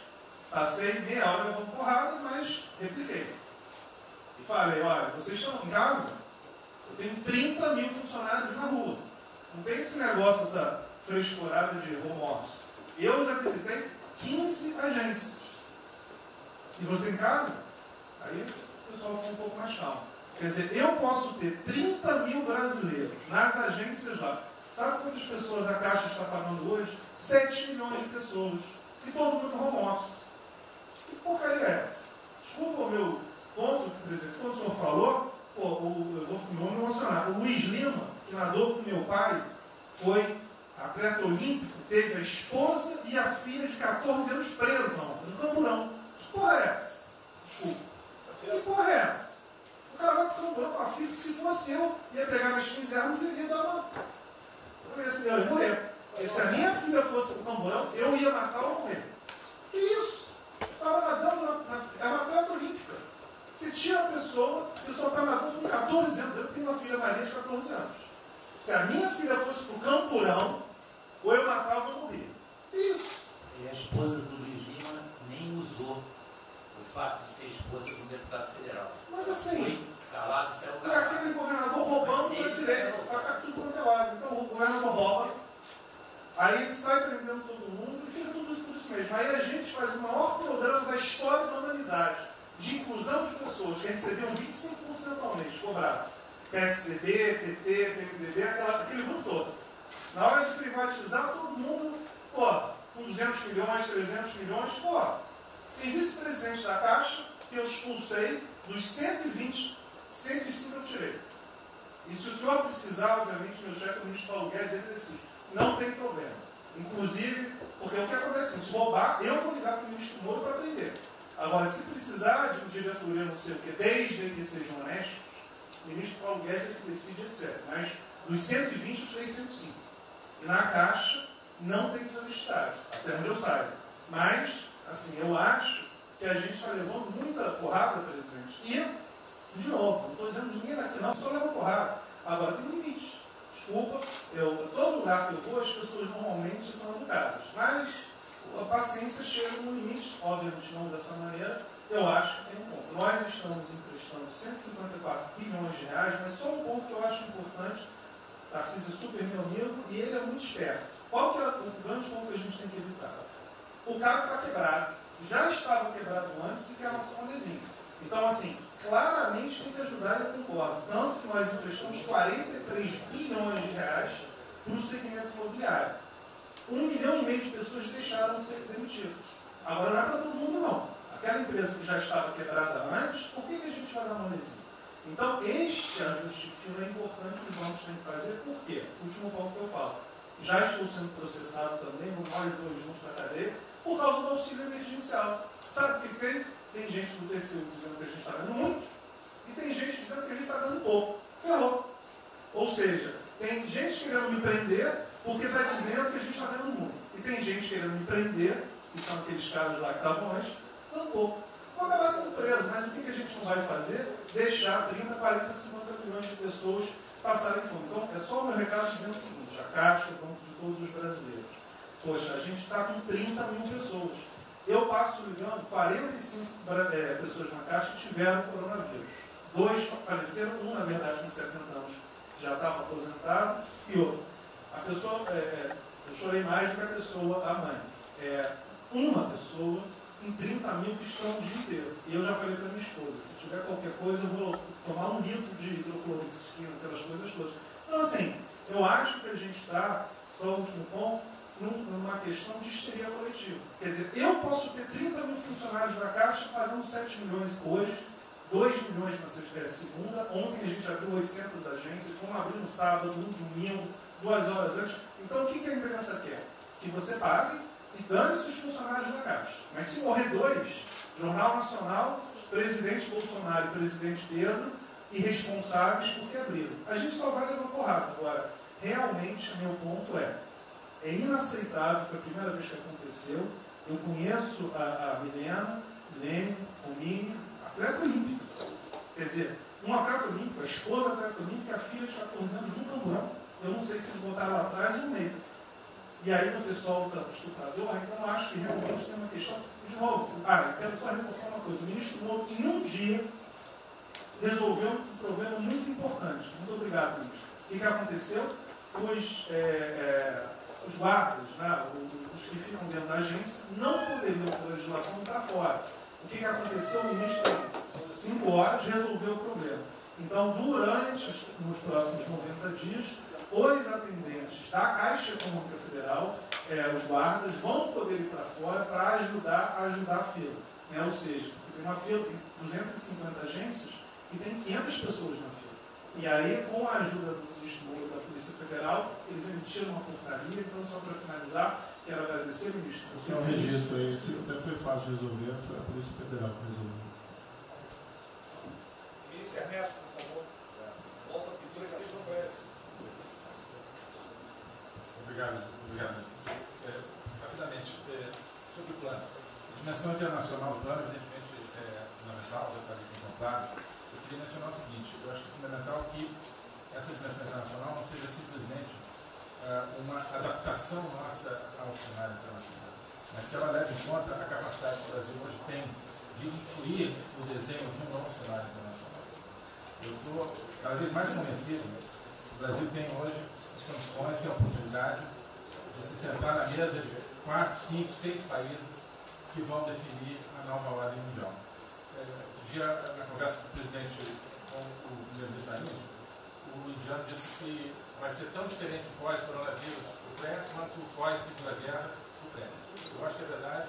E assim como houve um Conselho de Segurança que definiu a ordem mundial, 5 países depois da Segunda Guerra, vai haver uma espécie de novo Conselho de Segurança, e nós temos dessa vez a oportunidade de entrar nele e acreditar na possibilidade do Brasil influenciar, ajudar a formatar um novo cenário. E esse cenário, acho que tem que levar em conta o seguinte: estamos aí revendo os últimos 30 anos de globalização. Vai haver uma nova globalização. O que aconteceu nesses 30 anos? Foi uma globalização cega para o tema dos valores, para o tema da democracia e da liberdade. Foi uma globalização que a gente está vendo agora, criou um modelo onde no centro da economia internacional está um país que não é democrático, que não respeita os direitos humanos, etc. Essa nova globalização acho que não pode ser cega. Tem que ser uma globalização, tem que ser uma estrutura que leve em conta, claro, a dimensão econômica, mas também essa dimensão da liberdade e do valor. E da mesma maneira, acho que o plano está apontando para isso, na nossa dimensão nacional, também não pode ser um plano cego para essas dimensões daquilo que nos traz, né, que traz o projeto do presidente, que é não simplesmente a eficiência, a pujança, o crescimento econômico, mas a liberdade, o combate à corrupção, o reinvenção do Brasil livre, do Brasil livre dessas mazelas como a extinção. Obrigado. Obrigado, ministro. Roberto Campos. É o último, Não, é bem rápido. Eu só vou voltar numa história. Vou voltar aqui numa história breve, e lembrar que no fim do governo Dilma a taxa de juros era 14,5%, a curta, mas a taxa longa era 20%. E aí quando a gente olha o que aconteceu e o que proporcionou a taxa de juros cair, é interessante, porque teve um dia, 18 de agosto, saiu uma manchete no jornal e todos os elementos apontavam que ia ter o teto de gastos. Naquele dia, a curva de juros começou a cair e foi quando depois o presidente do Banco Central anterior começou a cair os juros. Ele caiu os juros até o nível de 6,5, estabilizou, teve a incerteza das eleições, com a incerteza do PT poder voltar, a taxa piorou. Depois, curiosamente, quando o mercado entendeu que ia ter a Previdência, foi quando abriu espaço para colocar os juros novamente. Então, a razão dos juros ter ido de 14,5, 15, 20 para o que está hoje foi o fato da sociedade do mercado ter entendido que o governo ia ter disciplina em relação às contas públicas. Isso a gente não pode esquecer. Tá? Se permite, Roberto, então você está dizendo aí que não só a Selic tem como uma taxa longa, nós devemos basicamente a PEC do teto, é isso? Isso. Estou dizendo exatamente isso. E depois também a Previdência. Então, dito isso, eu acho que é importante a gente passar essa mensagem. Um outro tema só, aí em relação ao plano, 3 pontos só que eu acho importantes. A gente tem feito reuniões entre os banqueiros centrais de vários países do mundo, quase todas as semanas. Eu acho que tem 3 pontos que são importantes. Primeiro, existe um consenso hoje que o mundo privado está com muito medo de tomar risco. Então, que não vai ter como ter uma saída rápida sem que o governo não entre de alguma forma tomando risco. Porque o mundo privado está com medo de tomar risco pelo fator medo. Que é o fator que o doutor mencionou, que eu acho que é muito importante. Se amanhã você permitir todo mundo no estádio de futebol ter um jogo, será que todo mundo vai sair de casa e vai? Qual é o fator medo? E o fator medo é interessante porque quanto mais informação você tem, mais medo você tem. Porque a mídia joga medo. Então você tem hoje uma classe mais alta que tem mais medo que a classe mais baixa, exatamente porque ele tem mais acesso à informação e a informação enviesada. Então, o primeiro ponto é esse tema de tomar risco. O segundo ponto rápido é um tema que eu acho que está muito crescendo também, crescendo bastante, que é a análise, que a gente chama de análise intertemporal. Quando você faz uma ajuda, quando o governo faz um gasto, geralmente acontece 2 coisas. Ou você bota fundo perdido, ou seja, esse gasto não vale nada, e aí vai ter um reflexo na economia, na taxa de juros, ou as pessoas exageram falando esse gasto vai ser um multiplicador. Provavelmente não é nenhuma coisa nem outra. O que eu acho que falta de analisar os gastos do governo é o quanto desse gasto que eu recupero lá na frente, via preservar empregos, via manter uma empresa viva, que ia morrer. Então eu acho que falta a análise completa do gasto. O gasto nunca é fundo perdido. Também ele nunca é muito multiplicador, ele é um meio do caminho de uma coisa e outra. E o que eu acho que falta é a análise de eu vou gastar tanto e esse gasto vai ter essa efetividade. Por exemplo, existe uma percepção do mercado que dinheiro para governador e prefeito é dinheiro jogado fora. Pode ser que seja mentira, mas existe essa percepção hoje. E tem vários vídeos rodando por aí, os senhores devem ter visto, de que o dinheiro vai para a prefeitura e não vai parar, porque vai em bem intangível, que é difícil de controlar. Vai em programa que você nunca tem como monitorar. Então, acho que é importante esse tema de fazer essa análise intertemporal e ver realmente qual é a eficiência do gasto. E, por último, último ponto, conversando com investidores, a gente tem feito isso, inclusive nós fizemos uma conversa, 2 bancos centrais com investidores, inclusive de infraestrutura, e o problema principal que aparece em toda a conversa no Brasil, do investidor privado, é que, no passado, toda vez que o investidor privado entrou, teve muita sacanagem. O tema da governança é super importante. Então, eu estava conversando com o Marinho, a coisa mais importante desse projeto, na minha opinião, é garantir que a governança é boa. O investidor privado ter certeza que ele vai estar junto com o governo, ou ele vai estar em grande parte tomando risco, às vezes o governo vai tomar um pouquinho, mas que é uma coisa que ele não precisa se preocupar na frente da governança. E o jeito de melhorar a governança é colocar agentes internacionais que fazem governança mundial. A gente conversou um pouco sobre isso. É só isso. Obrigado. Obrigado. Ministra Damares, por favor. Perdão. Marcelo já falou? Não. Ministra Damares. Ministro, parabéns pela ideia, mas eu preciso lembrar e eu preciso fazer sempre isso para que a gente não perca o foco, a questão de valores, ministro. Esse governo tem cuidado dos valores. Não se pode construir nada neste governo sem a gente trazer valores. Nós estamos sabendo, e a gente está falando o tempo todo, que nós não seremos mais os mesmos depois dessa pandemia. O mundo não será mais o mesmo, nós não seremos mais o mesmo, e nós vamos ter que fazer uma revisão de políticas públicas no mundo todo e no Brasil. Nós vamos ter que nos reinventar, com certeza. Neste momento, o que nós estamos vendo aqui no nosso comitê? Nós estamos buscando dados e não estamos encontrando dados. Nós recebemos um governo que não tinha dados, os dados que nós tínhamos eram falsos, mentirosos. Um Brasil de achismo, um Brasil de talvez, eu acho que é, talvez sim, talvez não. Políticas públicas construídas até agora nessa nação em cima de talvez e de achismo. Nós vamos ter que rever muita coisa. É um país plural. Quando a gente foi buscar os povos tradicionais agora para a gente construir o enfrentamento ao coronavírus, nós descobrimos, ministros, que nós temos 1.300.000 ucranianos no Brasil. Ninguém nunca falou de ucranianos para nós no Brasil. Com a sua cultura totalmente preservada no Brasil. Nós estamos com 1.500.000 ciganos, e eu falava de 1.300.000, e são 1.500.000 ciganos. Nós estamos... Então, presidente, nós vamos ter que rever muita coisa na aplicação das nossas políticas públicas no Brasil. Os nossos seringueiros são em números maiores do que a gente imagina no Brasil. Então, tudo que nós formos construir, nós vamos ter que ver, ministro, a questão dos valores também. A questão, os nossos quilombos estão crescendo, e os meninos estão nascendo nos quilombos, e seus valores estão lá. Então, tudo vai ter que ver a questão dos valores. E quando eu falo valores, ministro, eu quero dizer para o senhor, nós estamos com quase 80.000 idosos em abrigos no Brasil. Eu me surpreendi com números. Nós estamos com quase 60.000 crianças em abrigos no Brasil.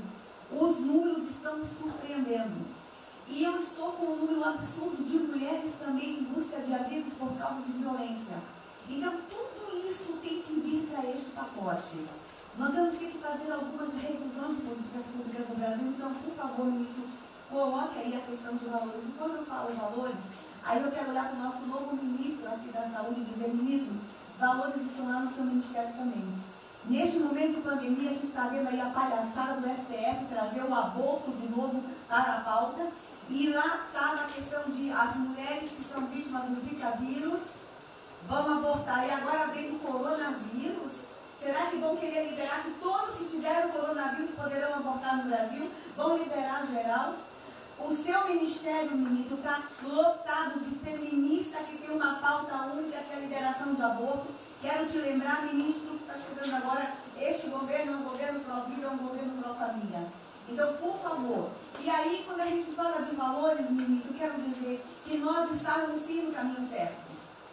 A gente não precisa reinventar muita coisa, não. E eu quero citar aqui um exemplo da política indigenista como este governo estava construindo. Todo mundo começou a dizer, a esquerda começou a falar, que o coronavírus iria dizimar os povos indígenas no Brasil. O primeiro óbito, dia 12 de abril, sabe o que é isso? A forma como nós estávamos conduzindo a política indígena no Brasil. Primeiro óbito, dia 12 de abril. E eu fui lá para a Amazônia, em Roraima, junto com o presidente da FUNAI e o secretário nacional de saúde indígena, para acompanhar o primeiro óbito. A forma como a gente conduziu deu muito certo. Vamos ter que melhorar? Vamos ter que melhorar. E por que nós fomos lá, presidente? Porque nós recebemos a notícia que haveria contaminação criminosa em Roraima e Amazônia, de propósito, em índios, para dizimar aldeias e povos inteiros para colocar nas costas do presidente Bolsonaro.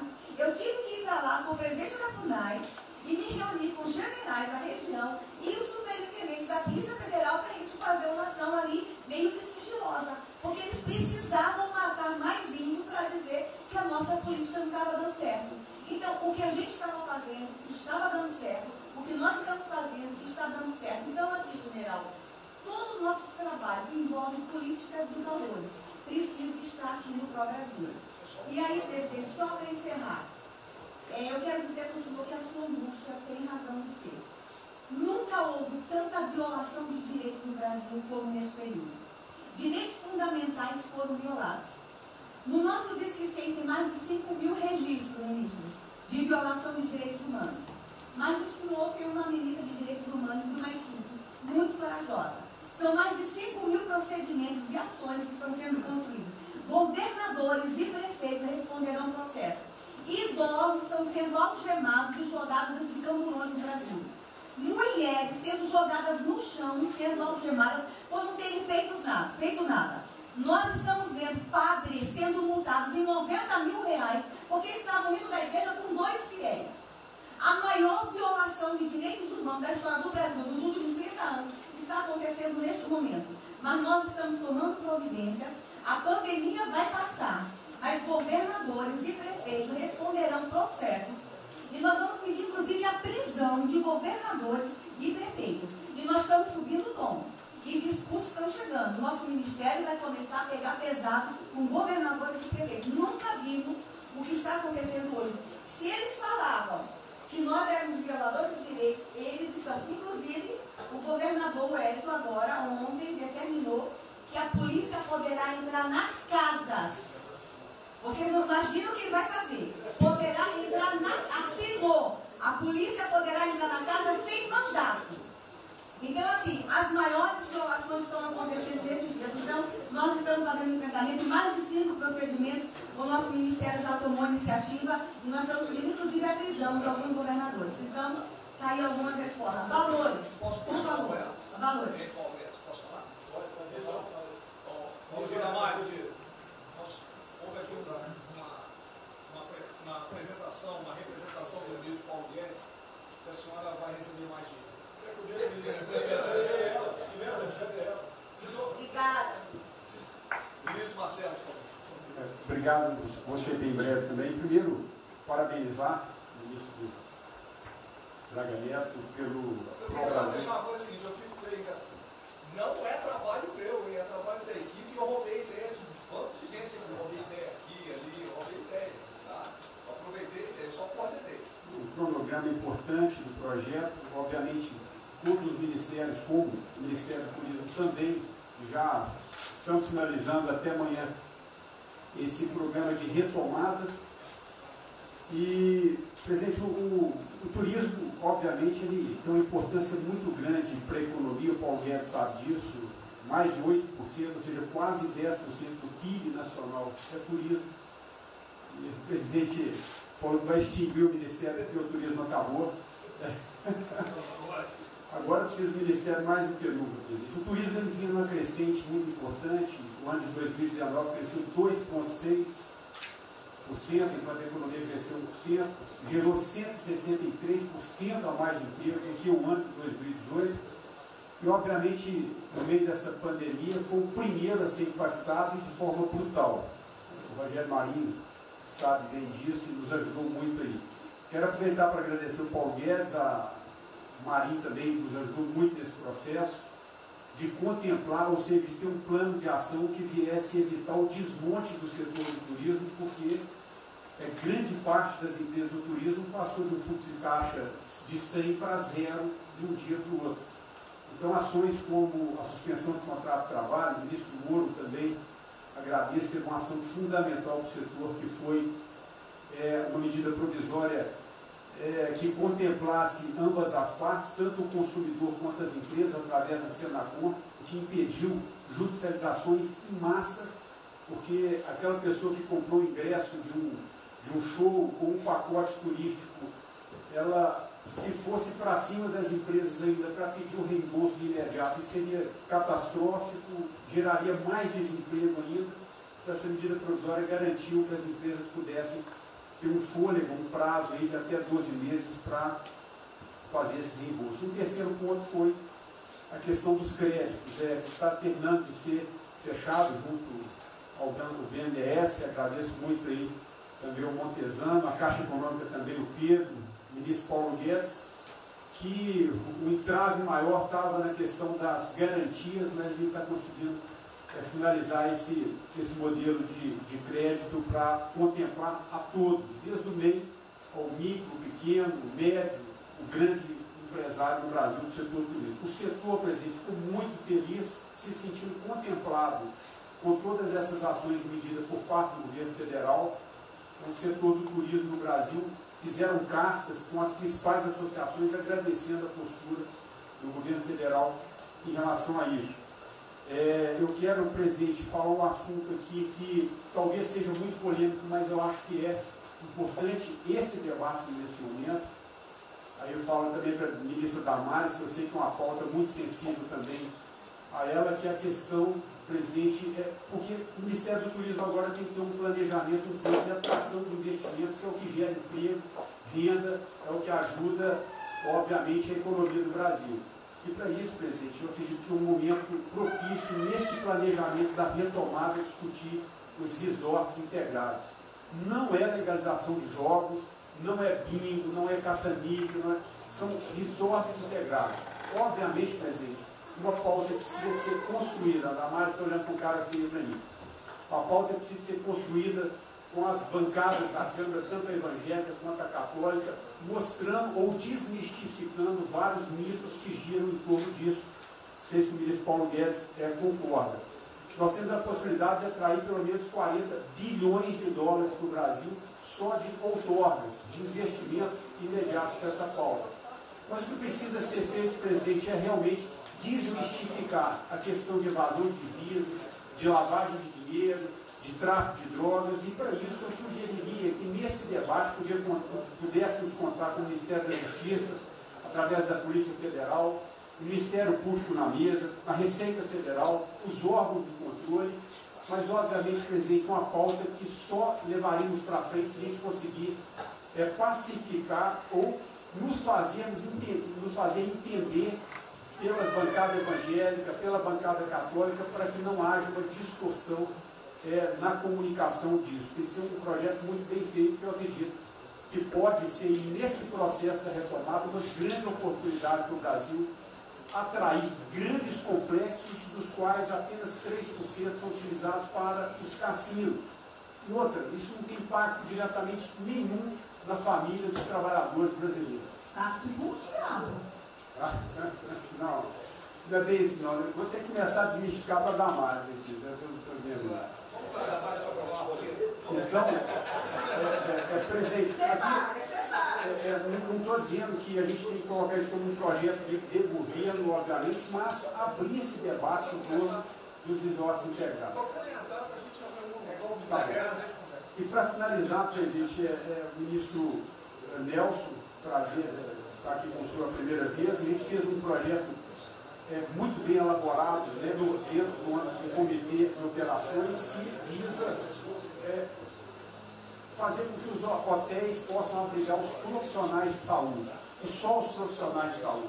A questão do anterior do Ministério, por 2 vezes eu mandei a mensagem, não se manifestou, não se interessou, mas eu acredito que é um projeto que pode, sobretudo, trazer para o governo federal uma boa visibilidade dessa preocupação de quem está na linha de frente de combate, que são os profissionais de saúde.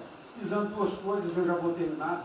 Que é, primeiro, melhorar essa logística do profissional de saúde, que sempre tem um hotel próximo ao hospital, aos hospitais, e também a preservação da família desses profissionais, mostrando, obviamente, a sensibilidade do presidente Jair Bolsonaro na preocupação com essas vidas desses profissionais. Obrigado. Parece que é hoje, às 16 horas. Hoje, então. É uma reunião marcada para a gente discutir isso aí. Obrigado. Saúde e turismo. Penúltimo debatedor, ministro Weintraub. Obrigado. Em 3 anos eu... Obrigado. Em 3 anos, através do Onix, eu conheci o presidente. Nesses 3 anos eu não pedi uma única conselho, não tentei promover minha carreira, me ferrei na física, ameaça de morte, na universidade, e o que me fez, naquele momento, embarcar junto, era a luta pela liberdade. Eu não quero ser escravo nesse país, e acabar com essa porcaria que é Brasília. Isso aqui é um campo de corrupção, de privilégio. Eu tinha uma visão extremamente negativa de Brasília. Brasília é muito pior do que eu podia imaginar. As pessoas aqui perdem a percepção, a empatia, a relação com o povo. Se sentem inexpugnáveis. Eu tive o privilégio de ver a mais da metade desse time chegar. Fui secretário executivo do ministro Nunes. Eu acho que a gente está perdendo um pouco desse espírito. A gente está perdendo a luta pela liberdade. É isso que o povo está gritando. Não está gritando para ter mais Estado, para ter mais projetos, para ter mais... O povo está gritando por liberdade. Ponto. Eu acho que é isso que a gente está perdendo. Está perdendo mesmo. O povo está querendo ver o que me trouxe até aqui. Eu, por mim, botava esses vagabundos todos na cadeia. Começando no STF. E é isso que me choca. Era só isso, presidente. Eu realmente acho que toda essa discussão de vamos fazer isso, vamos fazer aquilo, eu vi muitos ministros que chegaram, foram embora. Eu percebo que tem muita gente com agenda própria. Eu percebo que tem, assim, tem um jogo que é jogado aqui, mas eu não vim para jogar o jogo. Eu vim aqui para lutar. E eu luto e me ferro. Eu estou com um monte de processo aqui no Comitê de Ética da Presidência. Eu sou o único que levou processo. É um absurdo o que está acontecendo aqui no Brasil. A gente está conversando com quem a gente tinha que lutar. A gente não está sendo duro bastante contra os privilégios, contra o tamanho do Estado. E eu realmente estou aqui de peito aberto, como vocês sabem disso. Levo tiro, odeio o Partido Comunista. Está querendo transformar a gente numa colônia. Esse país não é. Odeio o termo povos indígenas, odeio esse termo. Odeio. Povos ciganos, só tem um povo nesse país. Quer, não quer ser de ré. É povo brasileiro, só tem um povo. Pode ser preto, pode ser branco, pode ser japonês, pode ser descendente de índio, mas tem que ser brasileiro, pô. Acabar com esse negócio de povos e privilégios. Só pode ter um povo. Não pode ter ministro que acha que é melhor do que o povo, do que o cidadão. É um absurdo, a gente chegou até aqui. O senhor levou uma facada na barriga. Fez mais do que levou uma facada. Mas eu também estou levando cuidado e estou correndo risco. E fica escutando esse monte de gente defendendo privilégio, teta. Entendeu? É isso. Negócio, empréstimos. A gente veio aqui para acabar com tudo isso, não para manter essa estrutura. E esse é o meu sentimento extremamente chateado que eu estou vendo. Essa oportunidade se perder. Eu sou, evidentemente, eu estou no grupo dos ministros que está mais ligado com a militância, evidente, porque eu era militante.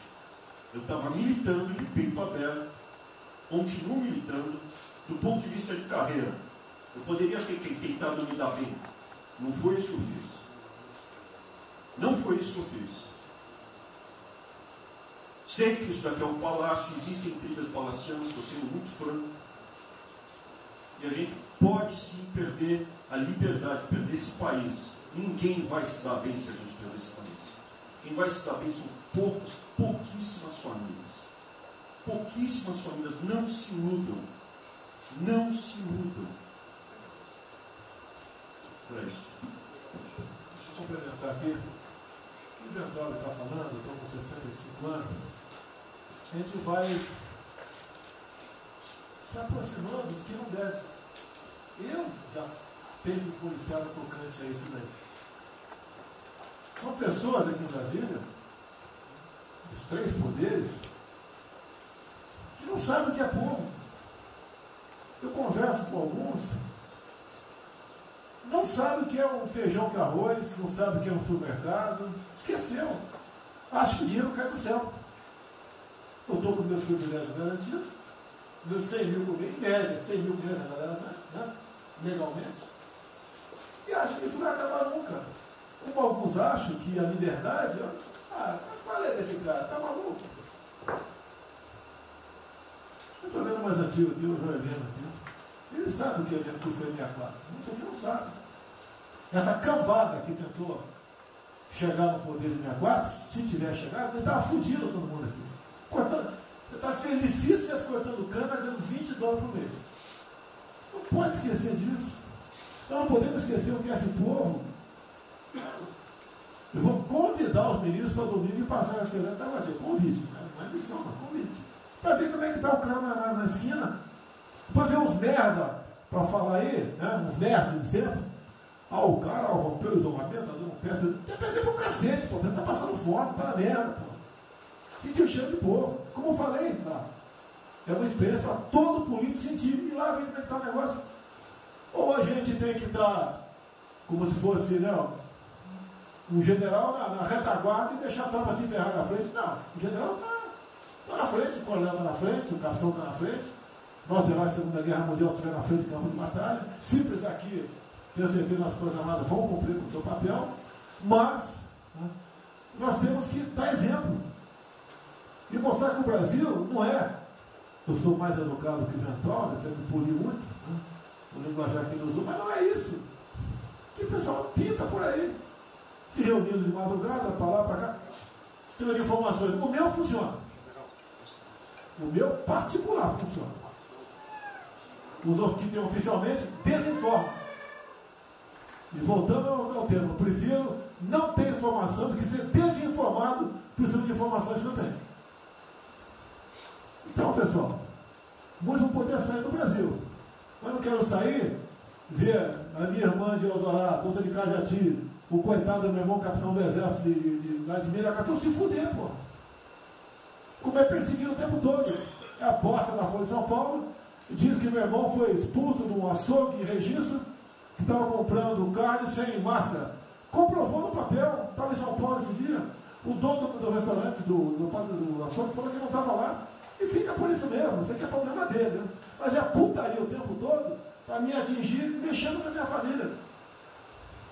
Já tentei trocar gente da segurança nossa no Rio de Janeiro, oficialmente, e não consegui. Isso acabou. Eu não vou esperar fuder minha família toda, de sacanagem, ou amigo meu, porque eu não posso trocar alguém da segurança na ponta da linha que pertence à estrutura. Vai trocar. Se não puder trocar, troca o chefe dele. Pode trocar o chefe dele? Troca o ministro. E ponto final. Não estamos aqui para brincadeira. Eu tenho um garoto aqui, com todo respeito, do BNDES. Eu conhecia, ele usava calção lá. Pode ver os Estados Unidos para cá, podia estar muito bem lá. Veio para cá, eu tentava mudar o Brasil com o vídeo de Paulo Guedes. E amigos, pais dele, você né, Paulo Guedes? Eu não lembro dos teus pais, não de você, tá certo? Mas alguém que está investindo aqui. E todos nós temos que pensar nisso. O que esses filhos de Maia Kelvin, é a nossa liberdade. Olha, como é fácil impor uma ditadura no Brasil, como é fácil. O povo da delicado. Por isso que eu quero, de ministro da Justiça, ministro da Defesa, que o povo se abre. Que é a garantia que não vai ter um filho da puta aparecer para impor uma ditadura aqui. Que é fácil impor uma ditadura. Facílimo. Um bosta do prefeito, faz um bosta no mercado, algema e deixa todo mundo dentro de casa. Se eu tivesse armado, ia para a rua. E se eu fosse ditador, né, eu queria desarmar a população. Como todos fizeram no passado, quando queriam, antes de impor a sua respectiva ditadura. Aí, que a demonstração nossa, eu peço ao Fernando e ao outro, por favor, assine essa portaria hoje, que eu quero dar um puta do recado para esses bosta. Por que eu estou armando o povo? Porque eu não quero uma ditadura. E não dá para segurar mais. Né? Não dá para segurar mais. Quem não aceitar as minhas bandeiras, Damares, família, Deus, Brasil, armamento, liberdade de expressão, livre mercado, quem não aceitar isso está no governo errado. Espere para 22, né, o seu Álvaro Dias, espere o Alckmin, espere o Haddad, ou talvez o Lula, né? E vai ser feliz com eles, pô. No meu governo está errado. É escancarar a questão do armamento aqui. Eu quero todo mundo armado. Que o povo armado jamais será escravizado. E que cada um faça, exerça o teu papel, se exponha. Aqui eu já falei. Pede o ministério quem for elogiado, pela Folha e pelo Globo. Pelo antagonista. Tá? Então tem certos blogs que só tem notícia boa de ministro, não sei como. O presidente é uma porrada, o ministro é elogiado. A gente vê por aí, o governo, o Ministério do Bem, apesar do presidente. É pra puta que eu pariu, porra. Eu disse, cadê o time, porra? Trocamos o time, espero trocar mais ninguém, espero. Mas nós temos que, na linha do Van Trump, de forma mais educada um pouquinho, tá? se preocupar com isso. Que os caras querem é a nossa hemorroida, é a nossa liberdade. Isso é uma verdade. O que esses caras fizeram com o vírus, esse bosta desse governador de São Paulo, esse estúpido do Rio de Janeiro, entre outros, é exatamente isso.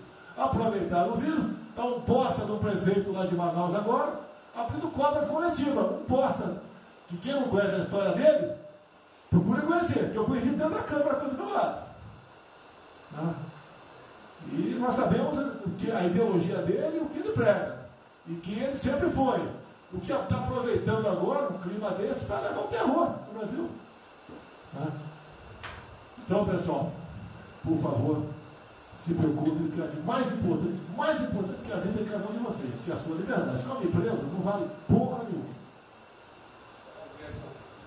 Bom, presidente, esses valores, esses princípios, e o alerta do Grandão é válido também, como sua evocação, é que realmente nós estamos todos aqui por esses valores. Estamos aqui por esses valores. Nós não podemos esquecer disso. Nós podemos conversar com todo mundo aqui, porque é o establishment, porque nós precisamos dele para provar coisas, mas nós sabemos que nós somos diferentes. Nós temos noção que nós somos diferentes deles. E quando eles cruzam a linha, a gente solta a mão e sai andando sozinho. Enquanto eles estiverem no trilho conosco, no caminho de fazer as reformas que nós prometemos, nós estamos juntos. Mas que o cara soltou a mão, passou para o lado de lá, deixa o cara sozinho, a gente continua sozinho, vai procurar outra conversa, em outro lugar. Então, eu acho que manter essa ideia que nos trouxe aqui, e eu tenho dito isso em todo lugar, e lá fora, eu converso, semana passada eu conversei com os ministros da Fazenda de G20, conversei com os ministros também de Economia dos BRICS, e a mensagem que eu levo é sempre a mesma: o Brasil vai surpreender o mundo.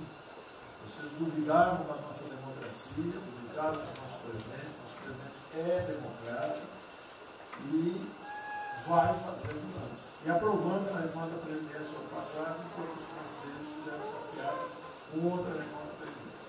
Agora, não é uma coisa, por exemplo, nós vamos continuar aprofundando as reformas, nós vamos seguir.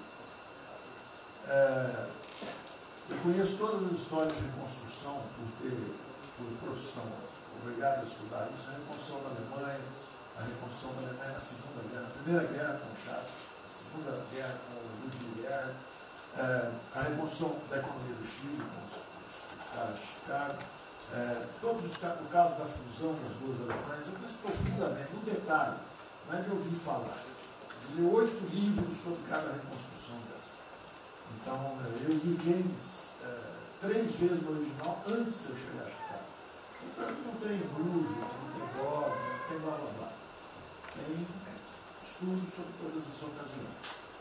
E nós vemos uma demonstração disso quando nós estávamos indo numa direção norte, com as reformas estruturantes, e de repente, em 3 semanas e meia, nós fomos para o sul. Nós fomos elogiados hoje lá fora, semana passada, todo mundo elogiando, fazendo referência, que o Brasil está à frente de todos os emergentes, e Paris passou ali, só está atrás um pouquinho dos Estados Unidos. Os Estados Unidos está naquele caso, que é um cara que tem a moeda forte, emitiu $1 trilhão para cada problema que ele tem, e ninguém reclama. Fizemos vários programas antes dos alemães, vários programas antes dos ingleses, vários programas, de todo tipo. Então, se não existe algo aqui, é dogma. Existe capacidade de trabalho, tem um grupo extraordinário que tem. Então, nós atacamos em todas as direções. Primeiro, o campus foi lá e reduziu os compulsórios em 200 milhões. Logo depois, nós não tínhamos espaço constitucional, fizemos antecipações de benefícios e diferimento de impostos, porque não tinha espaço constitucional.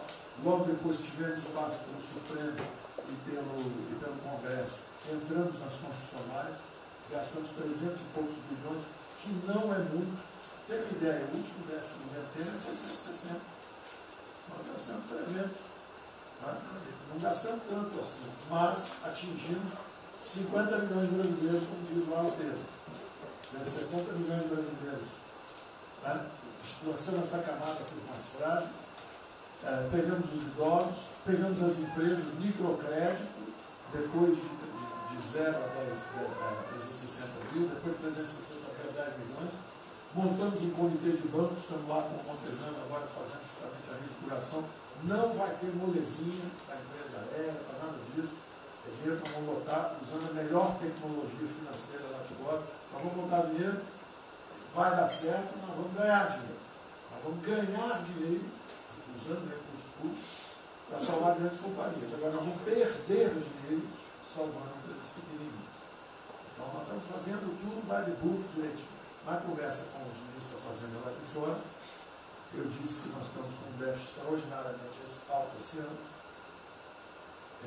da mesma forma que eles, está todo mundo na mesma direção, só que nós caímos no chão, então uma confusão, tiro, porrada e bomba, mas nós não perdemos a busca. A gente cai, levanta e sabe para onde nós temos que ir.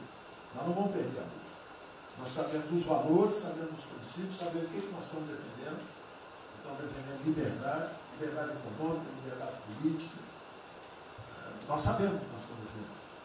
E estamos agora, no meio dessa confusão, derrubando a última torre do inimigo. Uma coisa é que nós vamos fazer a reconstrução e a nossa transformação econômica. A outra coisa são as torres do inimigo que a gente tinha que derrubar. Uma era excesso de gasto com a Previdência, derrubamos assim quebrando. A segunda torre era os juros estão descendo, vão descer mais ainda. O Campos tem o mapa já, estamos descendo. Então, para ter uma ideia, o ano passado, para esse ano, 120 bilhões a menos de juros. Um plano Marshall por ano, né?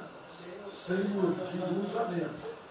Então nós sabemos, e é nessa confusão toda, todo mundo está achando que estão distraídos, abraçaram a gente, enrolaram com a gente, nós já botamos a granada no bolso do inimigo. 2 anos sem aumento de salário. Era a terceira torre que nós tínhamos que derrubar. Nós vamos derrubar agora também. Isso vai nos dar tranquilidade de ir até o final. Não tem jeito de fazer um impeachment se a gente tiver com as contas arrumadas, tudo indica. Não tem jeito, não tem jeito. E o presidente está no ponto futuro. O presidente falou assim, tudo bem, tem a primeira onda que é a da saúde, mas tem a segunda que é da economia. E uma vem agarrada com a outra. Nós estamos ainda tentando sair da primeira, a segunda já está querendo bater.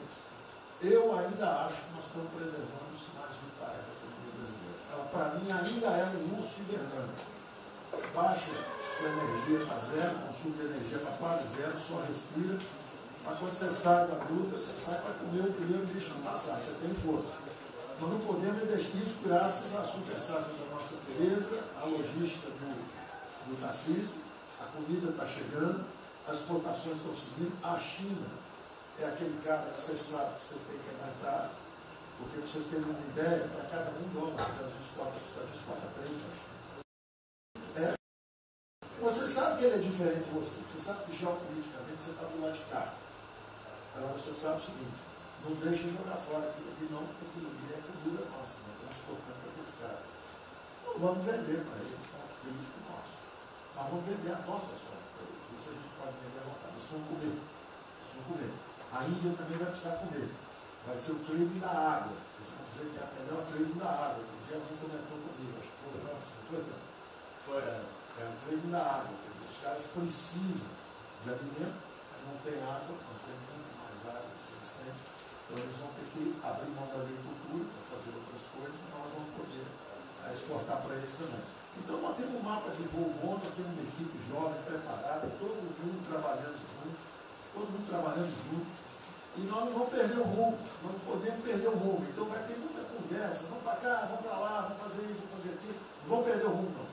Pode dar vestimento, bota peruca loura, passa batom vermelho, faz uma opção de coisa que for necessária politicamente, mas não vão perder o rumo econômico, não, nós sabemos onde nós estamos.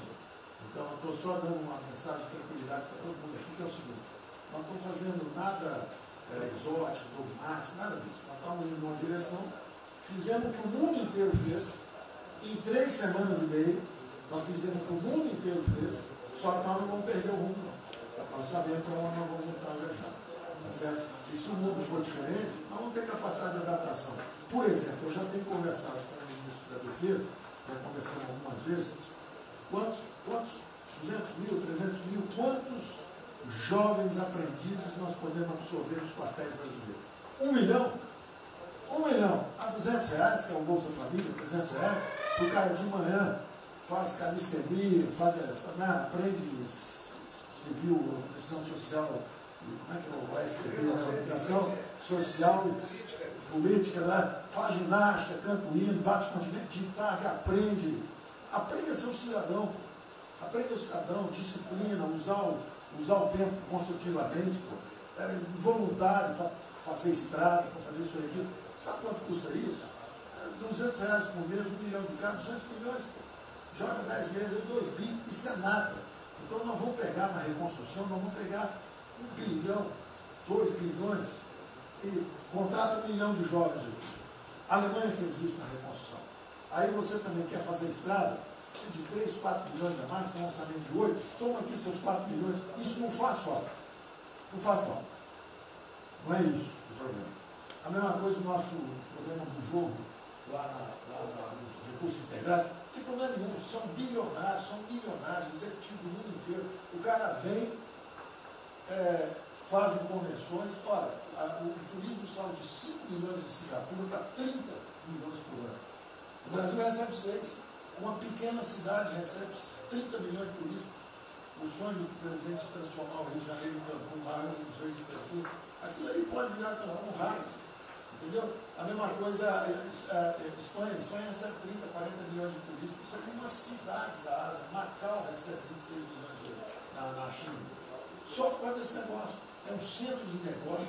É só maior de idade. O cara entra, deixa a grana lá, que ele ganhou anteontem, ele deixa aquilo lá, bebe, sai feliz da vida. Ele ali não atrapalha ninguém.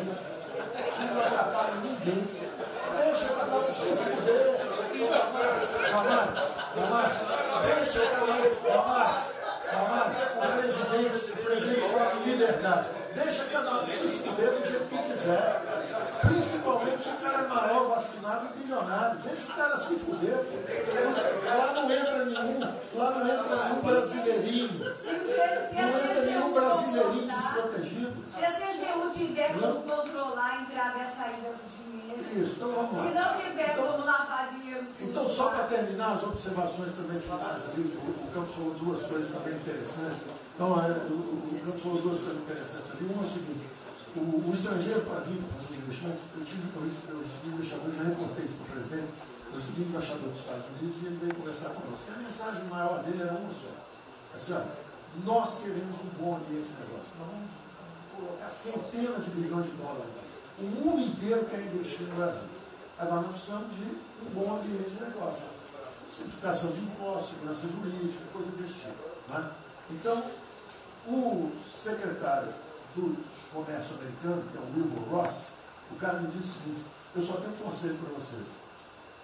Vamos aderir ao GPA, que é o General Purchasing Agreement, que é o seguinte: é um acordo, nós com a entrada na OECD, nós assinamos esse acordo, e esse acordo diz o seguinte: não pode haver nenhuma compra governamental sem transparência.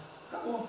Então não basta a gente fazer isso, quer dizer, não vai fazer concorrência para concessão, privatização. Então nós já estamos na pista certa, já estamos indo na direção certa. Só uma informação sobre isso aí. Eu fiz uma reunião com o pessoal da CBE essa semana, agora, foi semana passada, falando do nosso interesse. Eles falaram que já nos consideram da CBE. Sim. Tá? Então, os ministérios, estou falando isso porque vários ministérios têm uma pauta a cumprir. Vamos continuar nisso porque vamos dizer, a impressão foi excepcional. Só um dado aqui do ACDE, rapidamente do ACDE, não, o embaixador disse isso. O embaixador disse: nós não podemos perder a oportunidade do presidente está tão próximo ao Trump. Os nossos dois presidentes estão próximos. Nós não podemos perder essa oportunidade. O presidente da OCDE disse que realmente os Estados Unidos, que eram, vamos dizer assim, tinha uma certa objeção, agora já está favorável.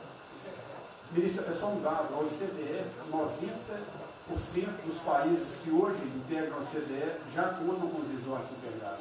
Os outros 10% são muçulmanos. 88% tem um ensino domiciliar. Então a gente vai entrar para a MP hoje lá, tá? Vamos escolher. Vamos escolher. Pronto, obrigada.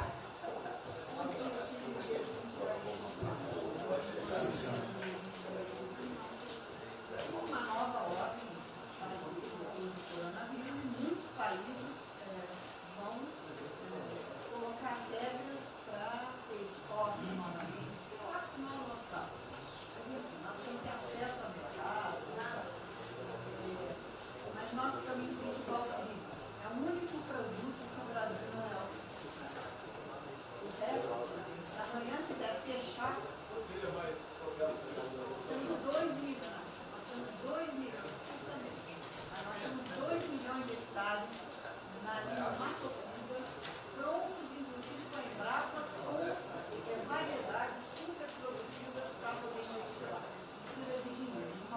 coisa.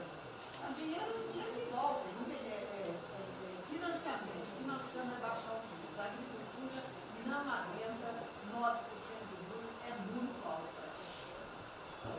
Sobre o Brasil, não fala nada, não. O Banco do Brasil não está tudo em cobra. O Banco do Brasil não está tudo em cobra, porque ele não é privado nem público. Então, se for apertar o Rubem, coitado, ele é super liberal. Mas se apertar ele e falar, bota o juro baixo, eu não posso, senão a turma, os privados, meus minoritários, me apertam. Aí você fala assim, bota o juro alto, eu não posso, porque senão o governo me aperta. O Banco do Brasil é um caso pronto de privatização. É um caso pronto, e a gente não está dando espaço.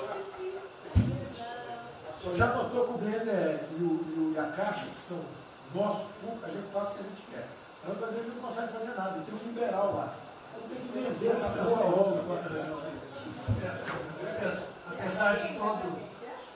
Apesar de todo o aumento de risco que passou a haver no sistema bancário, o Banco do Brasil está expandindo bastante seus empréstimos e a agricultura, a ministra Tereza Cristina testemunha aqui de que o apoio está sendo muito grande e nós estamos numa situação confortável, ministro, porque, primeiro porque em termos de liquidez, o público vê o Banco do Brasil como um porto seguro. Então, nós não estamos tendo problemas que outros bancos estão tendo, de preocupação com a liquidez do banco, com a rigidez do banco. E na nossa formação de resultado, as pessoas físicas não têm um papel preponderante dentro do Banco do Brasil. E nós temos a felicidade, nesse momento, de contar com folhas de pagamento de empresas públicas, das Forças Armadas, né, que em termos relativos, estão numa situação mais segura do cidadão comum, que não participa de empresas públicas. Mas só confesse o seu sonho. Confesse o sonho. Confesse o seu sonho. Em relação à privatização... Foi 23 a confessa, agora não. Em relação à privatização, eu acho que fica claro que com o BNDES cuidando do desenvolvimento, com a Caixa cuidando da área social, o Banco do Brasil estaria pronto para um programa de privatização. Né? Mas isso a gente pode fazer. Só se discute, só se fala isso em 23. A gente pode fazer um dia um seminário aí, que possa escrever aí. Porque o Banco do Brasil, no passado, teve muitos privilégios pelo fato de ser público. Né? As folhas de pagamento vinham naturalmente do Banco do Brasil para a Caixa, a administração dos depósitos judiciais eram sempre do Banco do Brasil e da Caixa. Hoje isso tudo é processo de concorrência. Nós temos que pagar muito caro por esses antigos privilégios que não são mais privilégios. E fica só o lado ruim de ser estatal, pesando no Banco do Brasil. Porque a gente não tem a mesma facilidade de contratação, a gente não tem a mesma facilidade de demissão de maus funcionários e vai por diante. Quer dizer, tudo tem que submeter ao governo, o Tribunal de Contas cavando tudo. Né? O Tribunal de Contas, hoje em dia, é uma usina de terror. Se a gente faz alguma coisa, está arriscado dentro da cadeia. Se não faz, é processado por inação. Você não tomou as providências que tinha que ter tomado. Virou um terror isso. Se ficar o bicho pega, se correr o bicho come. Agora, se me permite, eu queria fazer uma observação rápida sobre a área de medicina. Eu acompanho os números diariamente. Eu vejo que os óbitos, eles chegaram diários, passaram de 200 durante alguns dias, 4, 5 dias, mais de 200 pessoas sendo mortas. De uns 4, 5 dias para cá, esses óbitos caíram bastante, já não chegam mais na casa dos 200. A minha sensação, de quem não é especialista no negócio, mas que observa os números, é que o tal do pico, o tal famoso pico, que gerava tantas preocupações, a minha sensação é que esse pico já passou. Né? Agora, é que o senhor não viu o número que nós mostramos agora, mas isso é outra história. Senhores, sem querer cortar, muito obrigado a todos, porque senão não teria.